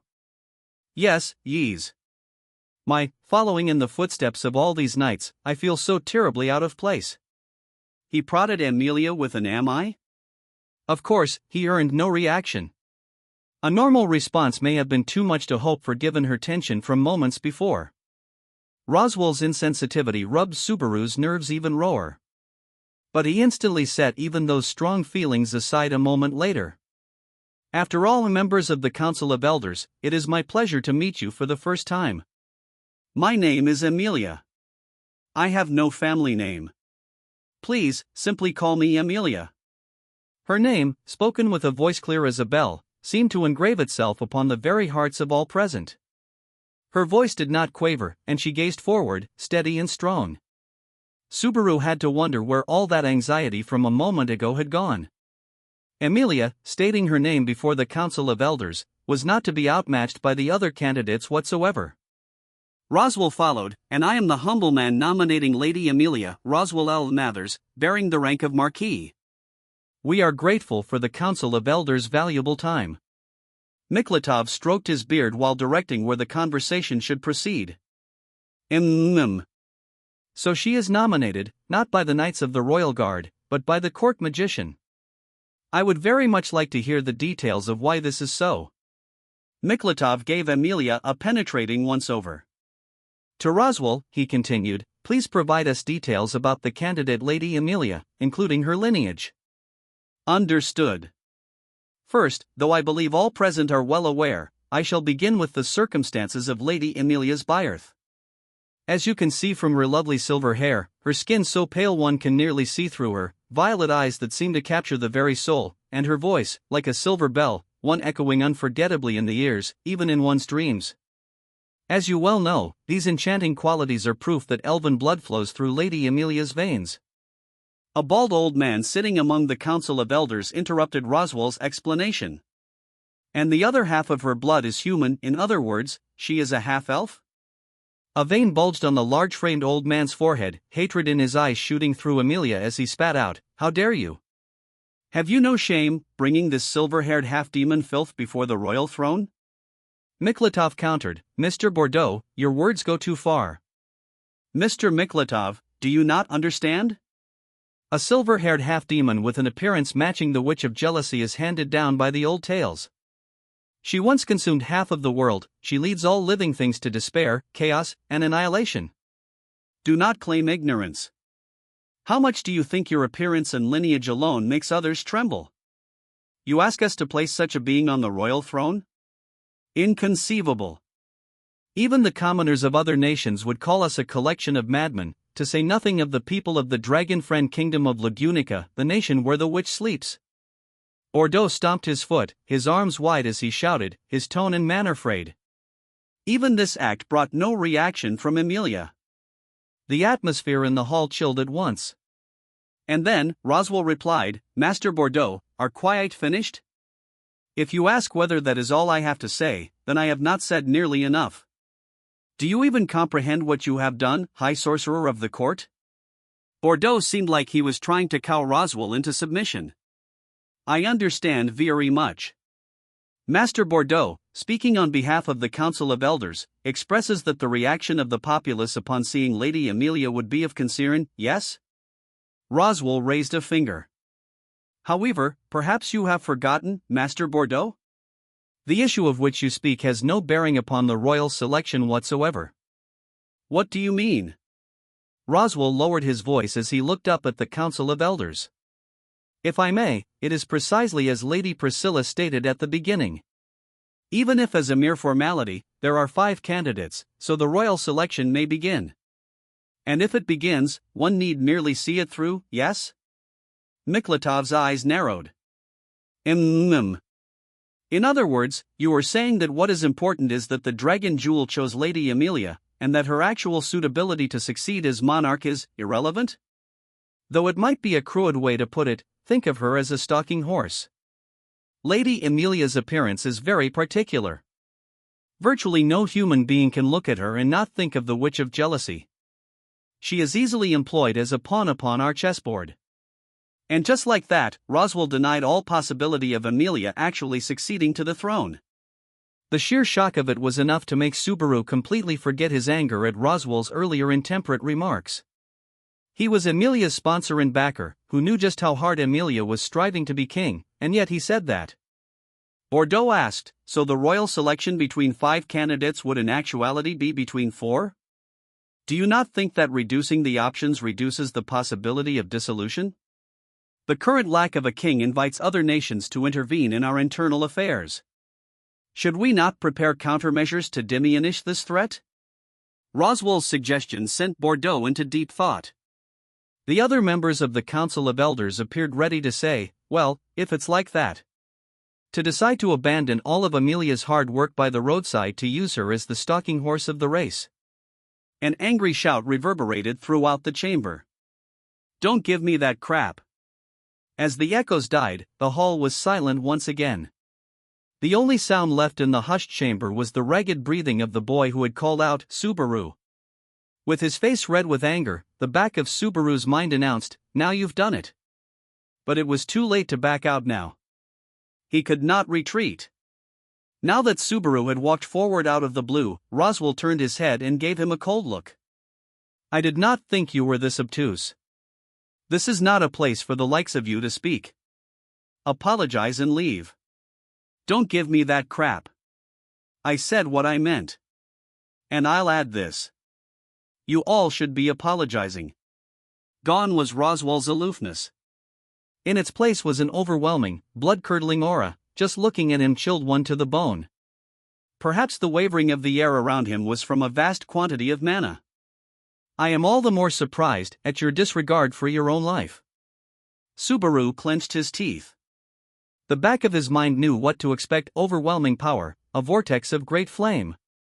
He recalled the sight of the Uruguram demon beasts in the forest, burned away without mercy or pity. If you grovel on your knees this instant, I shall permit you to simply leave. But if you insist on being stubborn, the royal selection was the gravest issue for the entire nation.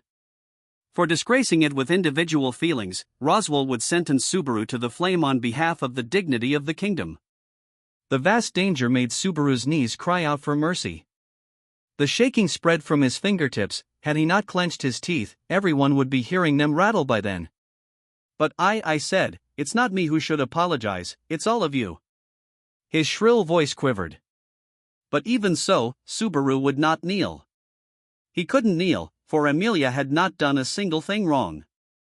Very well. One can do nothing without power. I shall drill this lesson into you. Though it cannot serve you in this world, perhaps it shall in the next. With his final ultimatum ignored, the power flowing from Roswell manifested in the form of a flaming sphere, so bright that its light dazzled the entire chamber. The mass of fire on top of Roswell's hand burned with intensity like a miniature sun, enough that Subaru, standing at a distance, felt his skin start to burn.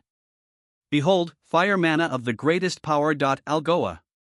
With one cruel, final word, Roswell turned his hand toward Subaru. The fireball launched from his palm, with the heat slowly approaching Subaru to burn him to a crisp. Subaru immediately tried to dodge, but his body simply wouldn't move. Perhaps it was because his legs were shaking, or perhaps it was because the knowledge of impending death had spread from his eyes to the rest of his body. No. It was because Amelia was standing behind Subaru. That was why, that very moment, he could not move from that place. Instantaneously, everyone held their breath at what followed. The instant the fireball collided with Subaru, it was wiped out by a pale blue glow that covered his entire body. The powers of red and white jostled with each other and vanished into nothing more than white steam. And as the onlookers gaped, a voice, clear as a bell, spoke with the same frigid tone. That is enough. I shall permit no further violence in my presence. If you wish to continue this, Amelia's resolute voice was followed by a more neutral one. Then I am prepared to wield my power as my beloved daughter demands. Dubious eyebrows rose at the source of the voice, but the next moment, everyone noticed it, the biting cold spreading throughout the chamber, manifesting the Great Spirit's frigid anger. The little gray cat folded his arms, making a small snort with his pink nose as he slowly floated down. His black eyes were frozen in an expression of unprecedented coldness. You lowly humans are saying quite some things in front of my daughter. As Puck's emotionless gaze swept the area, the strongest reactions came from the knights. Their swords were already drawn as they raised their guard toward the small cat floating above their heads. Subaru, left behind by the shift in events, hadn't entirely grasped what was going on. What? It was a moment after he was certain Roswell would really burn him to death. He had thought he was shielding Amelia, but she stood in front of him, and everyone was warily eyeing Puck, poised in a position to defend her. And their wary gazes also contained something that looked like fear. Miklatov's hoarse murmur struck the silent gallery like a thunderbolt. The apocalypse beast of eternal frost. Upon hearing these words, Puck's ears twitched as he answered the old man. That's right, some people have called me that. Seems you're informed for a young'un. Though everyone else was tense, Miklatov's razor-sharp wit permitted him to maintain his cool in Puck's presence. To be treated like a youngster at my age is an experience I ought to treasure deeply. Puck responded to the old man's attitude with a pompous flick of his tail. You are free to call me whatever you like. But if you want details about who and what I am, you should ask him over there, not me. At Puck's suggestion, Miklatov called out to Roswell. I suppose so. Lord Roswell? Accepting the call, Roswell solemnly lowered his head before motioning to Puck and Amelia with one hand each. As you have surmised, Lord Miklatov. This is a supernatural being, one of the great spirits of yore, known to our forefathers as the apocalypse beast of the eternal frost.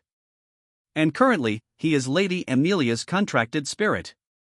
Bordeaux fixed Puck with a stare, his voice hoarse from the extent of his shock.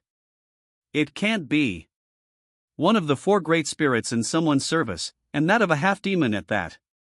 But not even the old man could summon the courage to point at a being capable of turning him into an ice sculpture. That young'un included, the lot of you should all be grateful to Leah that I'm not turning this place into a glacier right now. My cute, beloved daughter pleaded to me, so I will behave. If she wasn't stopping me, you'd all be icicles right now. The casual way he said it only made the threat seem that much frostier, chilling all those in the chamber to the bone. Faced with his presence, it was all too clear that he was making no boast. When the lives of everyone present were at the mercy of his supremely powerful paw, the sudden sound of an inhalation sounded awfully loud. Ho, ho, ho. The sight of Miklatov jubilantly slapping his thighs seemed enormously out of place. Even my heart skipped a beat. Allow me to call this a most amusing presentation. Miklatov's words caused Puck to drop his expression and shrug his shoulders. We're busted. See, Roswell? I told you it wasn't good to overdo things. That instant, the cold enveloping the chamber vanished. Amid the bewildered onlookers, Roswell lightly smacked his own forehead. Oh my, and I had such confidence. It is so dispiriting. Wait. What in the world are you talking about? It seemed only Puck, Roswell, and Miklatov were in on this elaborate joke. Roswell finally shifted his gaze to the bewildered Bordeaux and said, to put it simply, this exchange was the speech from Lady Amelia's camp. I understand that the format somewhat differs from that of the other candidates, but, under Miklatov's gaze, Roswell raised both hands in a show of surrender. Subaru stomped on the floor, glaring at Roswell as the latter adopted his familiar, clownish expression once more. So you're saying this was all a performance to show everyone Puck's power and pound into them that he can do more than this? Is that it? As Subaru shouted the explanation, it was Bordeaux who had the strongest sense of being had. That was acting. Acting, you say? Then all this was a farce from start to finish. Roswell. Damn you, what do you think this place is? Puck began with an apology. Yes, of course you're upset. I apologize. I deeply apologize. Forgive me. Sorry. My bad. But everything I said was the truth. The last part, though, made Bordeaux's heart beat louder. The little cat circled around the old man and added, the reason I'm not freezing you right now is Amelia's benevolence. Don't forget that. Puck's voice was tranquil, yet somehow threatening. Bordeaux rebutted with an old man's stubbornness. And now you make threats. These words and this show of force convey, do as I say or you shall be an icicle.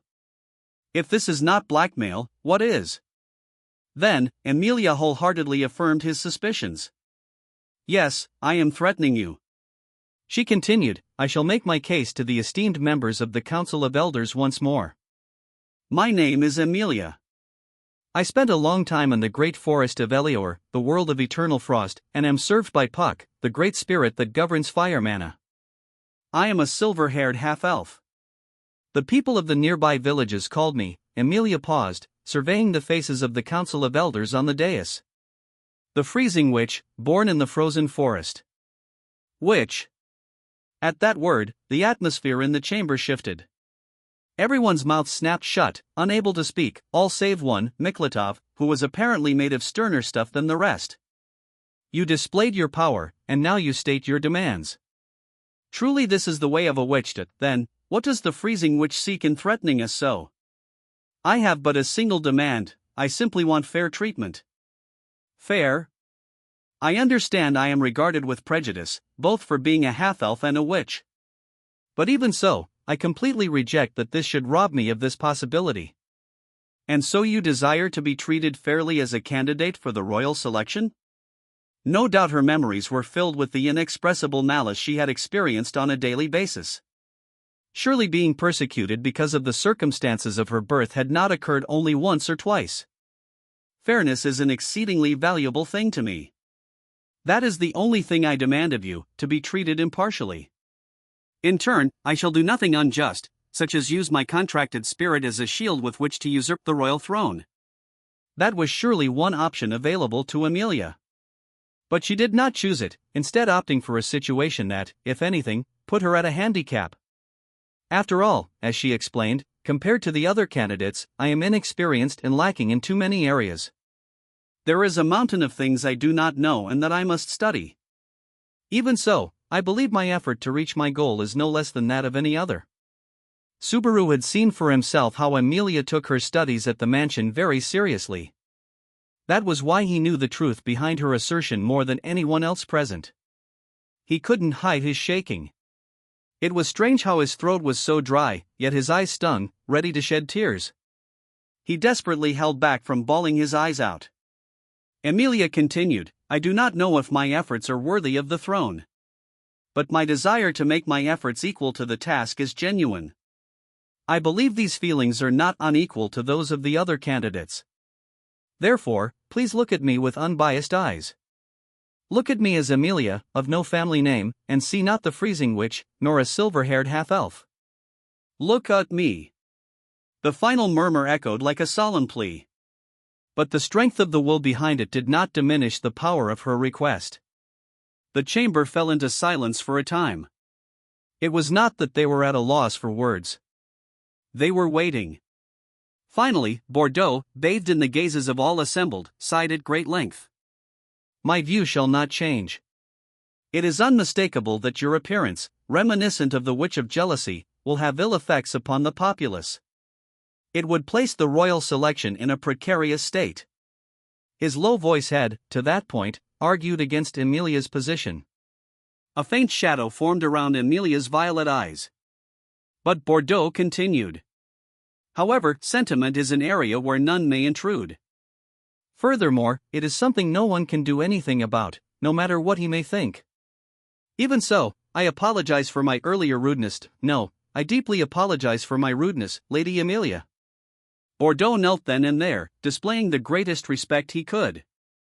You could freeze me where I stand if I do not submit to your will. Yet, even so, you have not, asking only for fair treatment. This is an act worthy of respect. Now that he was speaking calmly, Bordeaux's face was gentle and intellectual. Now Subaru could understand why he was on a council of elders.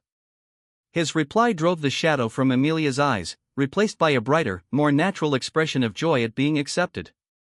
Her lips curled in a pleasant, flowery smile.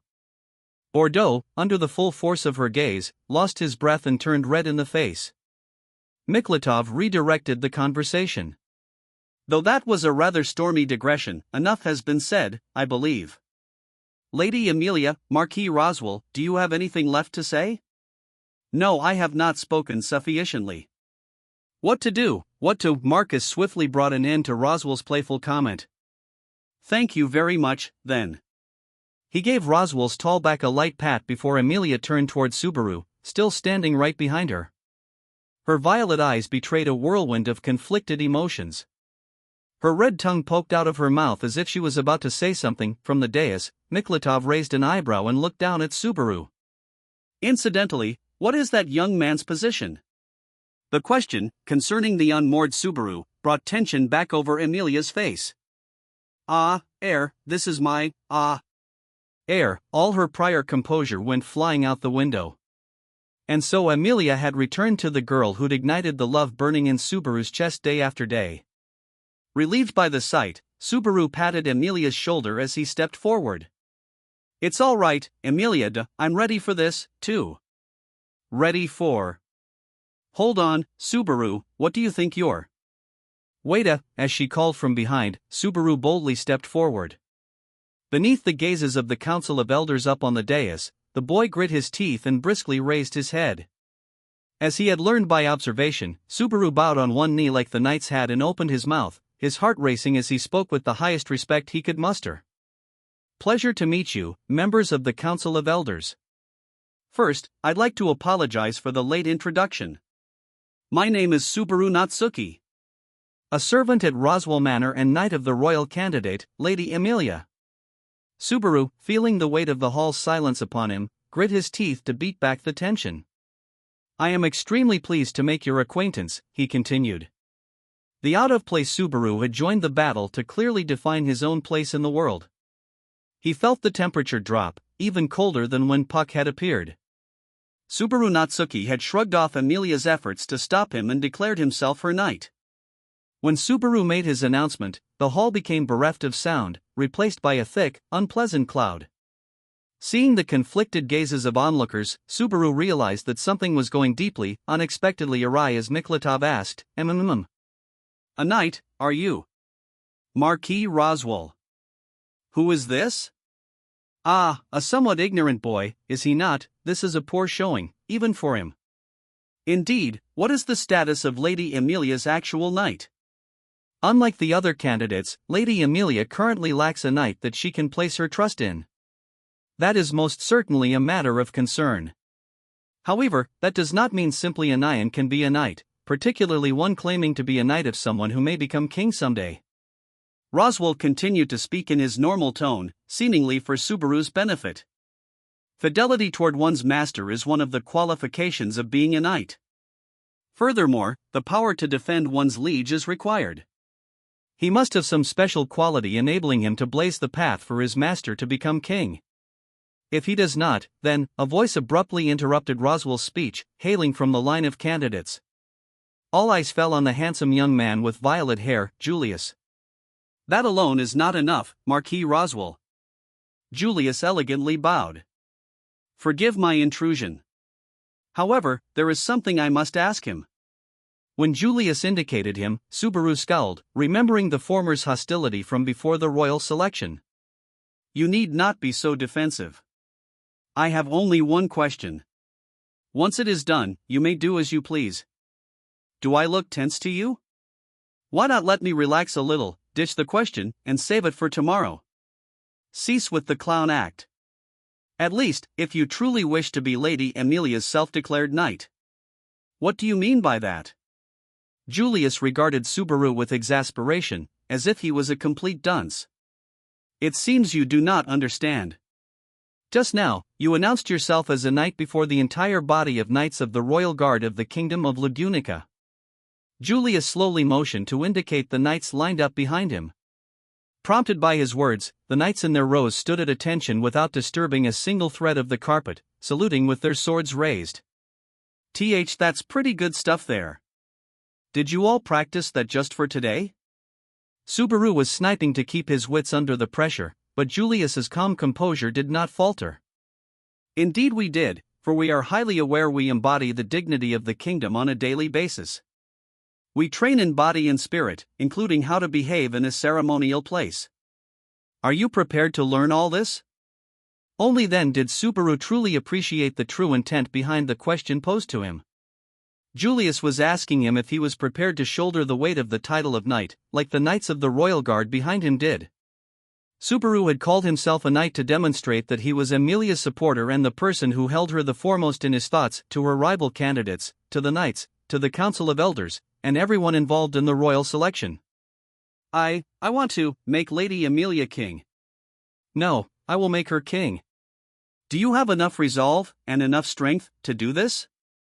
Resolve isn't everything, and I know I'm not strong enough. The feeling in my heart may not be the same loyalty and fidelity that other people have, but my answer won't change. Subaru took a deep breath, wet his tongue, and braced himself as he stepped forward. I'll make Lady Emilia king. I'll make her wish come true.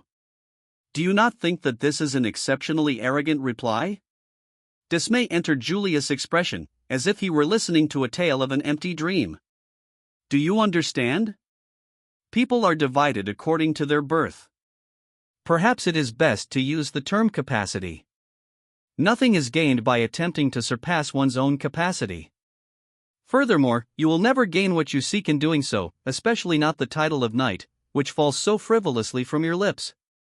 Julius drove the scabbard of his own sheathed sword into the floor with a thump. On cue, the knights assembled behind him produced the same sound a moment later.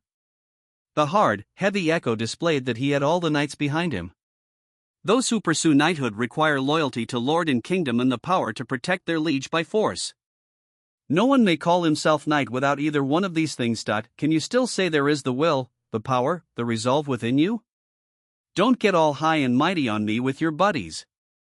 I know I don't have the power to follow through on how I feel as I am now. You say that you accept your current lack of power?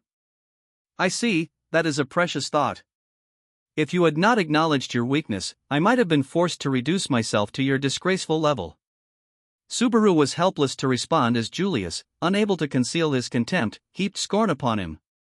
You understand that you are lacking in strength? Did you declare it so loudly in expectation of a reward? Weakness is a matter of shame, not pride. Next you will no doubt say your feelings will carry you through. I see. Your emotions conquer all. Fine and well. Did you strive to earn the right to stand in this palace with the might of your strong and lofty feelings? Did you come here in an effort to insult us, the knights of the royal guard, to the highest degree possible? The stern words bit into him. But even then, Julius did not sheath his verbal blade. Only those of certain birth may be recommended for entry into the knights of the royal guard, the pinnacle of knighthood. This is not out of deference to lineage, but because their ancestors have displayed their loyalty to the kingdom, down to the very blood that flows through their veins.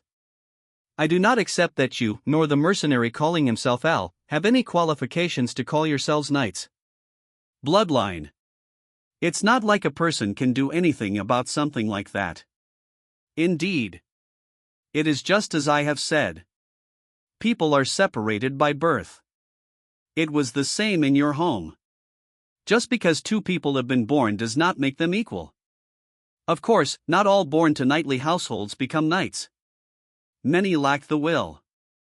A knight eternally strives for greater heights, ever willing to cast his life aside, coughing up blood, to protect whatever greatness stands behind him. That is the ultimate honor of those qualified. With classical nobleman's thinking, Julius stomped on Subaru's feelings, rejecting the essence of his very existence. And every knight there felt the exact same way.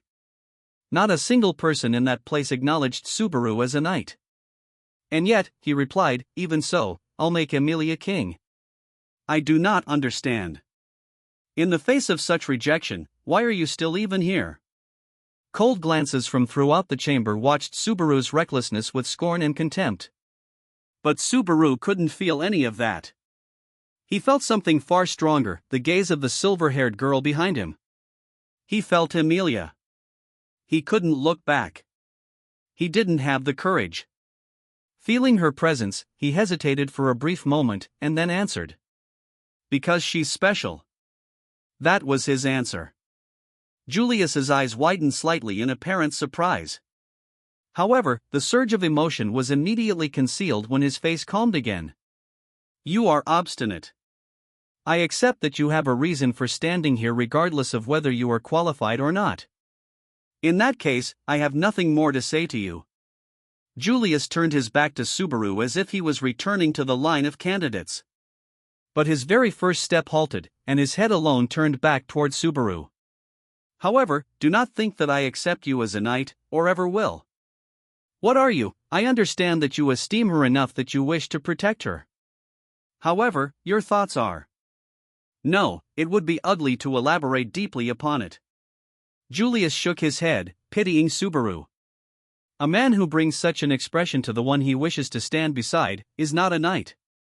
Subaru's thoughts shifted behind him. Everything felt cold. He wondered what kind of look was on Emilia's face. He was too frightened to find out. That was why the next thing out of Subaru's quivering lips was a transparent attempt to get in the last word. Why, you're saying that whether you can be a knight or not is settled from birth? What, every one of you was a golden child, the best at everything? Don't make me laugh. You're not the one who gets to be called the knight among knights around here. Don't think anything you say can get to me. It was a cheap insult. But Julius did not display his emotions as he casually replied, Subaru Natsuki, you said? You should know that speaking such cheap insults to others diminishes not only your own worth, but damages the worth of everyone around you. Subaru Natsuki. There is no beauty in it. And so, Julius summarized Subaru's words and actions to date, rejecting them, and him, in one fell swoop. That single remark made Subaru realize that he, and his own conduct, had hit rock bottom. The candidates gave Subaru blank stares. Behind the dignified Julius, many of the knights seethed with resentment at Subaru's rude statement. For their part, the rows of civil officials had no love lost for Subaru, who seemed unable to make any argument not based on sentimentality. He didn't even have the courage to look up and see what the Council of Elders thought of him. Even if it meant making an enemy of the whole world, he'd be in Emilia's corner. Until that moment, his resolve for that part, at least, had held strong, but before Subaru summoned the nerve to look back, a voice, clear as a bell, moved around to his front. Subaru, that's enough. The trembling of the hand touching his shoulder shocked him enough that even he wanted to look away. Emilia took hold of Subaru's wrist as she bowed her head to the Council of Elders and said, I apologize for the waste of your time. He will leave immediately. The words waste of your time sliced into Subaru's heart sharper than any razor. But he could say nothing. He had indisputably taken his resolve, determination, and himself, and trampled on them all. Subaru did not resist as he was led away from the stage by his arm. As Emilia pulled him forward, he still couldn't look at her face. From the dais, Miklatov sounded hoarse, yet mysteriously, his voice carried far. I judge some of this to have been time well spent, Lady Emilia. Neither of the two stopped walking as Miklatov continued. He showed us that, at the very least, you are not a half-elf like the one the world fears, you have a good vassal. Emilia paused and looked back. Subaru, she was watching the Council of Elders on the dais.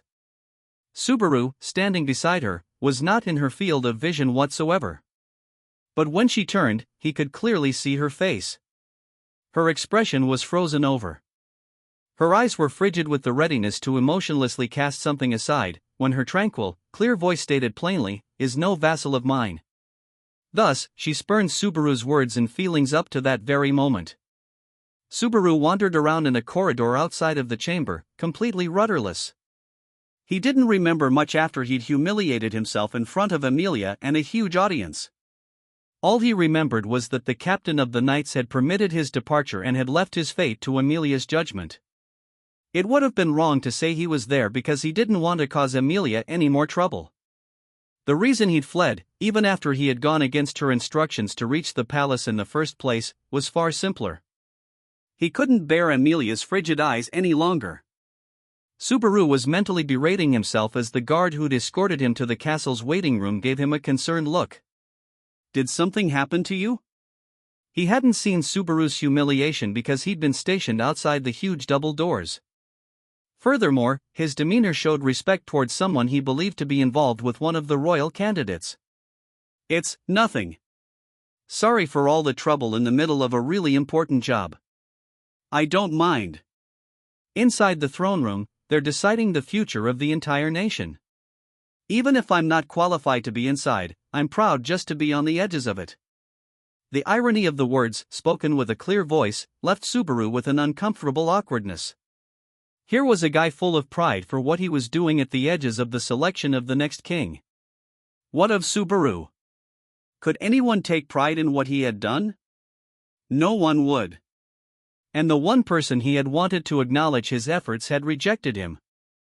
Unable to stand still, Subaru shifted his gaze when he suddenly noticed a ruckus at the end of the corridor. Just as he turned his head to look, a guard popped in, apparently in a hurry. "Pardon, open the way. We've captured an intruder. We need orders from the captain." "Wait, they're still in the middle of the conference. Hold the intruder in the barracks until, the circumstances do not allow us to do that. Either way, we cannot make this decision ourselves." Ignoring the urgings of his comrade, the guard shouted back down to the corridor. Several men were dragging forward the intruder that had snuck into the castle. Subaru, wondering what was so bad they needed to interrupt the royal selection, glanced at the intruder. Then, regret stronger than anything else that day struck Subaru Natsuki. Ah! He stared dumbfounded as four men dragged the man along by his hands and feet, desperately trying to move forward with a balding old man Subaru knew well. It was Old Man Ram, who had no business being there whatsoever. He'd left a message at the fruit seller's place for him to wait. What was Old Man Ram doing there? Subaru's mind went blank, but then, for once, he instantly found the answer to his question. Wait. Don't tell me, he followed me. At first, Subaru doubted himself, but then certainty welled within him.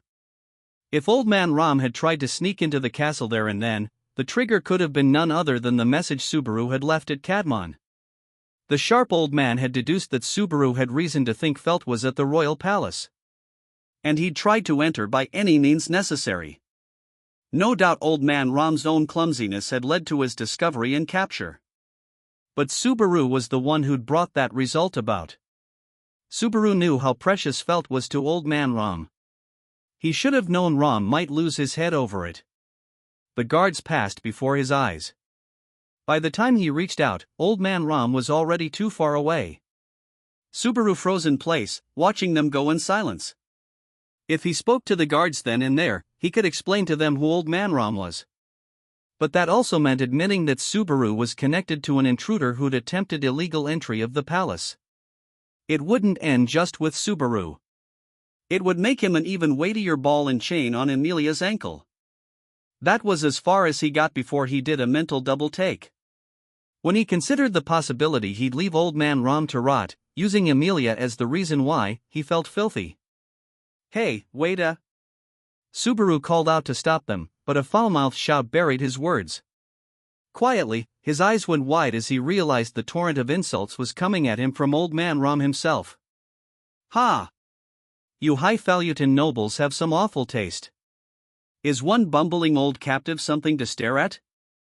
If you're going to laugh, laugh, you filthy-minded young'un."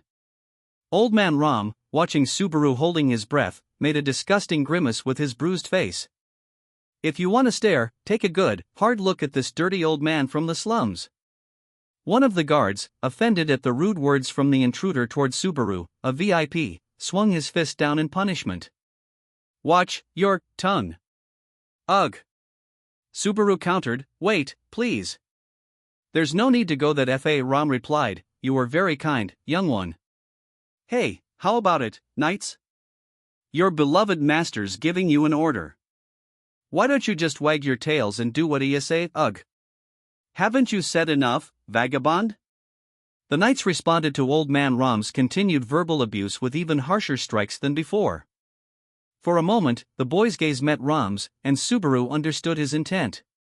Even in that place, Old Man Ram was covering for him, because if Subaru said too much, it would only put Subaru in a worse position.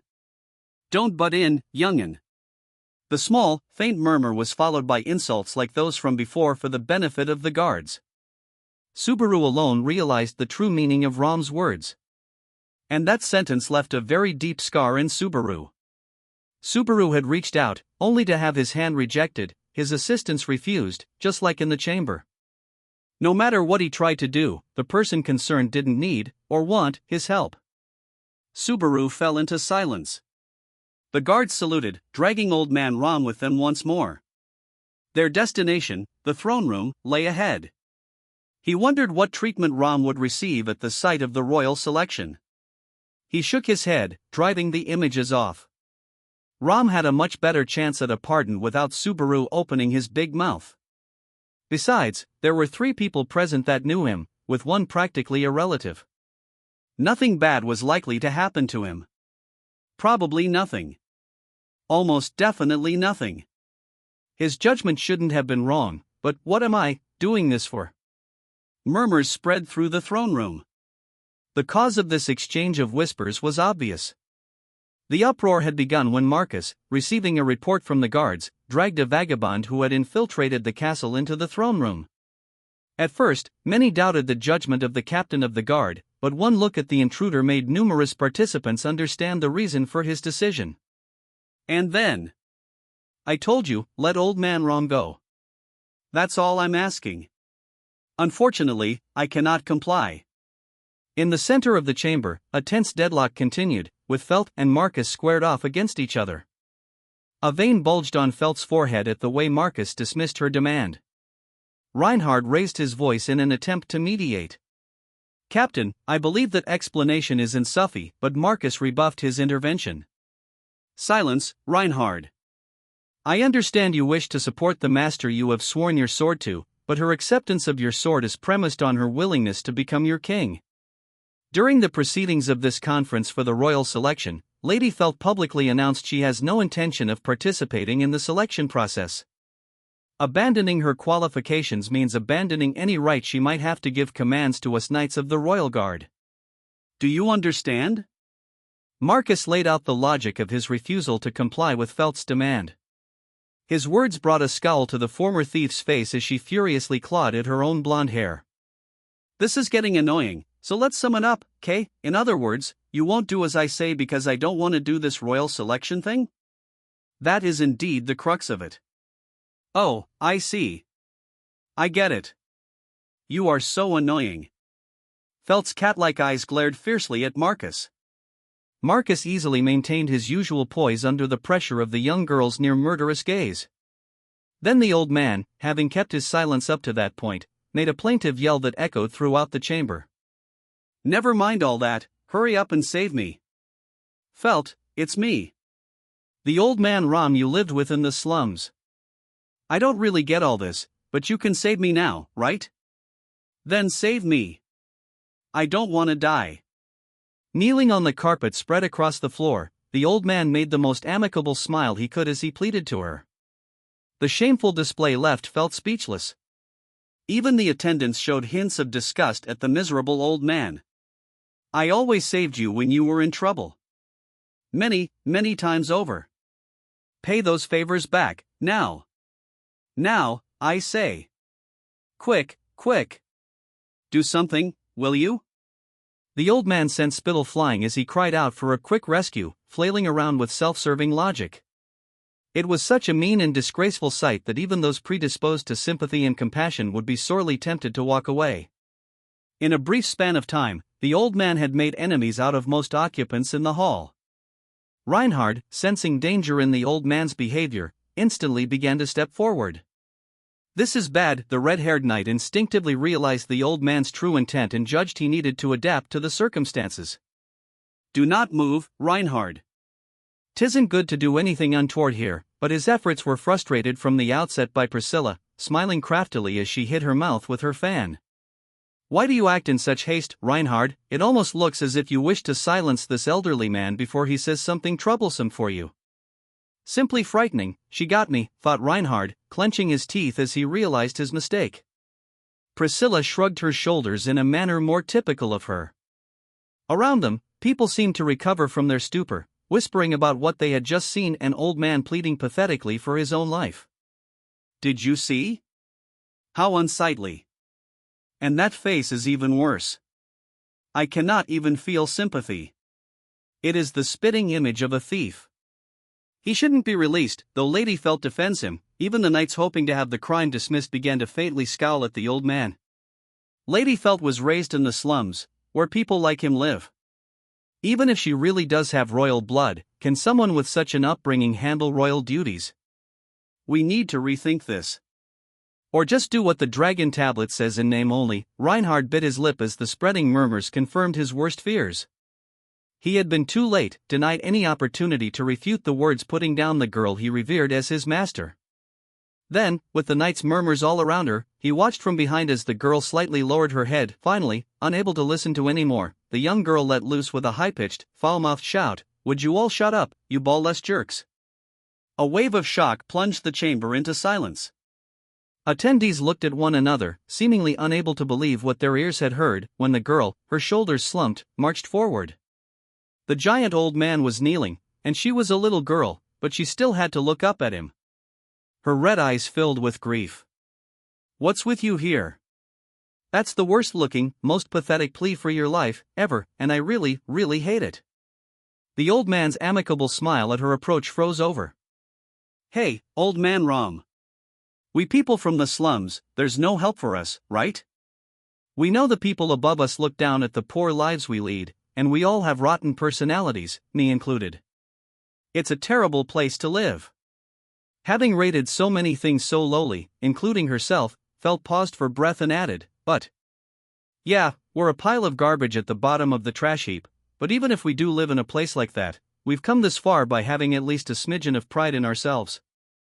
No matter how lowly other people see us, we don't lower our heads. Felt, I wish I could show you your face in the mirror right now. Looking all meek and submissive, wagging your tail and eager to please, just to save your life. You can't call that living." Many of the attendants gravely nodded at Felt's words, with Crush among their number. The ideas Crush had voiced were very much in tune with Felt's words. The small girl put her hands on her hips and bluntly stated, "If you wanted me to spare your life, you went about it all wrong. There's no way I'd give up my right to run from a crummy place just to save you, if that's how you're gonna be." The red-haired young man watched. Her declaration meant she was abandoning someone very close to her, abandoning her right to issue commands, and refusing to participate in the royal selection. Lady Felt. Reinhard couldn't bear the pain that her declaration sent running through his heart. He'd seen it coming. He'd guessed what reaction the proud girl would display when she saw the old man's behavior. In that sense, she was playing right into the hands of Priscilla and the old men, no, of one old man. Now abandoned, the old man's shoulders fell, bending forward onto the floor as if all strength of will had left him. But Reinhard did not miss the faint, instinctive slackening of the old man's lips. This was a display of neither despair nor regret, no, he was filled with a sense that his actions had achieved their intended result. The old man had gambled his very life, and had succeeded in grand fashion. Truly, Reinhard wanted to expose the old man's scheme even then, to tell Felt that she needed to change her decision. But Reinhard could do no such thing, his hands were tied, precisely because of who, and what, he was. Marcus, watching the old man hang his head before the girl, must have decided the discussion was over. The knight pulled on the old man's manacles, sending the clink of the chain echoing through the chamber. "I deeply apologize for causing this uproar before the throne. I shall immediately remove this." Suddenly, Felt interrupted Marcus's apology and attempt to leave. "Or something like that, I guess." I was waiting for someone to jump to conclusions. Marcus's mouth closed with a rare look of shame. Seeing his solemn facade crumble, Felt beamed, feeling very proud of herself. She twirled before the dumbfounded audience. "So, get his hands loose, Captain. Those shackles are way too small for him. It hurts just to watch. I have already informed you several times over, Lady Felt, I cannot comply with your comma because I didn't want to do this royal selection thing, right? Then it's simple. I'll do it, the royal selection. I just gotta try to be king, right?" The declaration, accompanied by a laugh showing off her snaggletooth, sent a shudder throughout the entire chamber. Many of the onlookers seemed aghast at how lightly she made such a critical decision. But naturally, the old man's reaction was even greater, his feelings about her announcement plain on his face. What are you saying, Felt? I accepted it. What you said is right. You can't live by losing your pride. Having you cut me loose couldn't be hell. Cut the crap, you shitty old man. What, you've lived this long without knowing you can't act worth a damn? I've been with you long enough to know all sorts of things about you, like, when you tell a lie, the swirl on your forehead turns backward. Felt raised her cheeks and drew a little pattern on her head to demonstrate. Her gesture made Old Man Rom's face go pale. He cried out, "You're lying," and touched his bound arms to his own head in haste. Felt watched him and said, "Yep, I'm lying." "Wow, do you look stupid?" "No sympathy from me." "Ah." Old Man Rom was beside himself at falling so easily for her trap. Felt shook her head. "So there you have it. Get those shackles off him." Everything up to now was just the wild fantasy of a senile old geezer. Marcus dragged his feet even then. "We cannot simply let him go on such flimsy grue. This old man's my family," Felt resolutely stated. "Let him go, now." Hearing these words, Marcus's face registered surprise for a brief instant. The next moment, the hesitation vanished. "As you command." Marcus stood at attention and let go of Old Man Rom's shackles. Then, he ordered the guards behind him unlock the manacles. But Felt raised a hand to stop them. "Too slow, Reinhard." "Here." Reinhard responded instantly to the girl's sharp voice, his tall frame advancing to the chamber's center. As the red-haired young man stood at Felt's side, Felt didn't even look at him. Instead, she crossed her arms and motioned with her chin. "Do it." It was the world's shortest command. "Yes, my lady." Reinhard raised a hand up to the sky, fingers straight, slicing down through the air like a knife. The old man's wrists were bound by metal shackles, but the knight's hand sliced through them as if they were paper. The manacles, cut clean in two, slid off as if they melted, falling to the floor. A high-pitched clink echoed in the chamber. In a true sense, this sound announced this was the moment the two had become lord and vassal. Felt remarked, "So this all went the way you wanted, didn't it?" "Not at all. This was guided by the hand of fate." "Ha! Fate again. What, are you a slave to fate?" "No, I am, more than anything, your knight, Lady Felt." Felt seemed to yield in the face of his unrelenting support as she murmured, "You're no fun." Old Man Rom was still prostrate as the two bantered right in front of him. "Why, Felt?"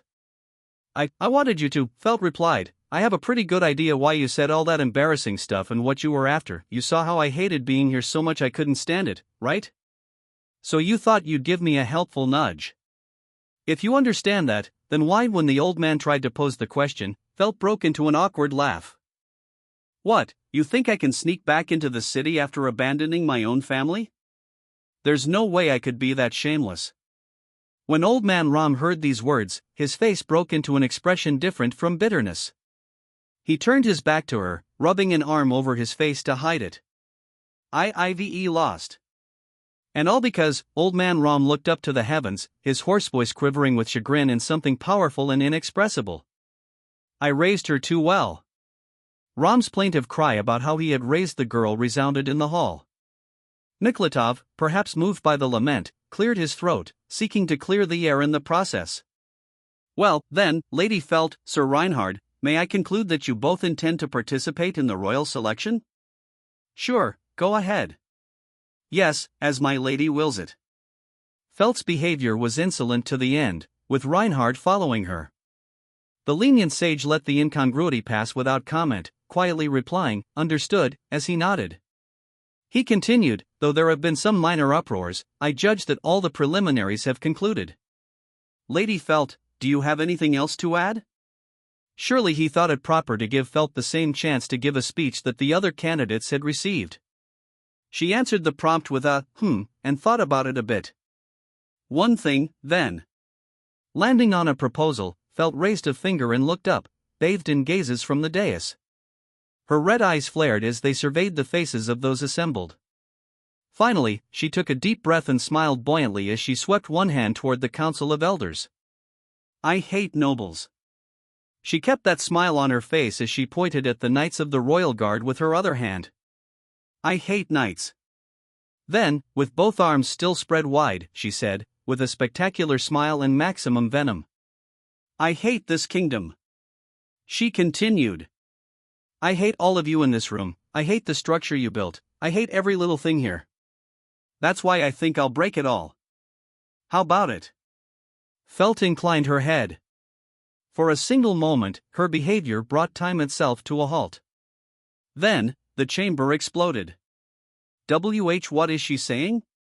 This is where the king is selected, and she says she'll destroy the nation? What have we spent all this time for? Felt blew off the vociferous, angry shouts of the onlookers all at once. Oh, where's all your high and mighty talk now? What about that proud history? Now look, when I become king, I'm breaking all of it. I'm smacking down the lot of you knuckleheads who still can't see the floor crumbling underneath. You all need a breath of fresh air. The speech of the bright-faced girl threw the hall into chaos like never before. Miklatov, listening to the proclamation that was reckless without precedent, nodded generously, his expression unchanged as he glanced at the knight standing beside the girl. Your lord is quite a feisty one. Having heard her words, what do you think of them? Truth be told, I believe Lady Felt's wishes are, unfortunately, still in the realm of fantasy. Hey, you! However, someday, Lady Felt's words will reach everyone. It is my duty to give her my full support until that day comes. Miklatov countered, but Lady Felt counts you among those things she intends to destroy, does she not? Reinhard bowed deeply on one knee toward Miklatov, showing no sign of relenting. Surely after destruction, there will be renewal. If she will have me, I have no greater desire than to be at her side during that time. Felt furiously scratched at her hair as she watched his chivalrous profile. So in the end, which one are you, my ally or my enemy here? Your ally. Yours, and yours alone. Fine, then. I'll put you to good use. With her acceptance, the final candidate for the royal selection declared them lord and vassal. Miklatov dipped his head as he gazed at the radiant row of royal candidates. Finally, all the candidates have been assembled. I ask the Council of Elders, do we have a consensus? As Miklatov closed his eyes, the atmosphere around him shifted. The old man's voice carried the power of a strong will. My brethren, I ask for your consent to announce that this royal selection shall begin with the 5 candidates assembled to date. By the authority of the Council of Elders, I assent. And I assent as well. One by one, the members of the Council of Elders agreed to Miklatov's proposal with solemn nods. Listening to them until the end, Miklatov finally rose from his seat, walking beside the empty throne before opening his eyes. Then, I shall announce the rules for the royal selection. Crush Karsten, Lord of the House of Karsten. Crush's foremost knight, the Blue Knight, Felix Argyle. The candidates are Crush Karsten, Priscilla Burial, Anastasia Hashin, Emilia, and Felt. All of these 5 bear the qualifications to be dragon maidens. Priscilla Burial, the Bloody Bride. The mercenary owl, one-armed wanderer from another world. The day shall be 1 month prior to the Dragon Friend ceremony in 3 years, renewing the pact with the dragon. The young company president from a foreign nation, Anastasia Hashin. Anastasia's foremost knight, the finest of knights, Julius Juculius. The selection shall be made according to the guidance of the dragon via the radiance of the dragon jewels and the combined will of the nation's people. Felt, of the lost royal bloodline, unconfirmed. Felt's foremost knight, Reinhard van Astria, the Sword Saint. Until the appointed day, all candidates for the throne shall work to uphold their own lands and the kingdom to the greatest possible extent. The silver-haired half-elf, Emilia, the freezing witch. And absent from that place, her self-declared knight, Subaru Natsuki. With the minimum conditions fulfilled, I hereby announce the royal selection has begun. Miklatov's great shout filled the chamber with an incredible fervor. No one spoke, but they all were unable to contain their heartfelt cries. Miklatov, feeling the waves of excitement rolling against him, straightened from his stoop and declared, "Let the royal selection commence."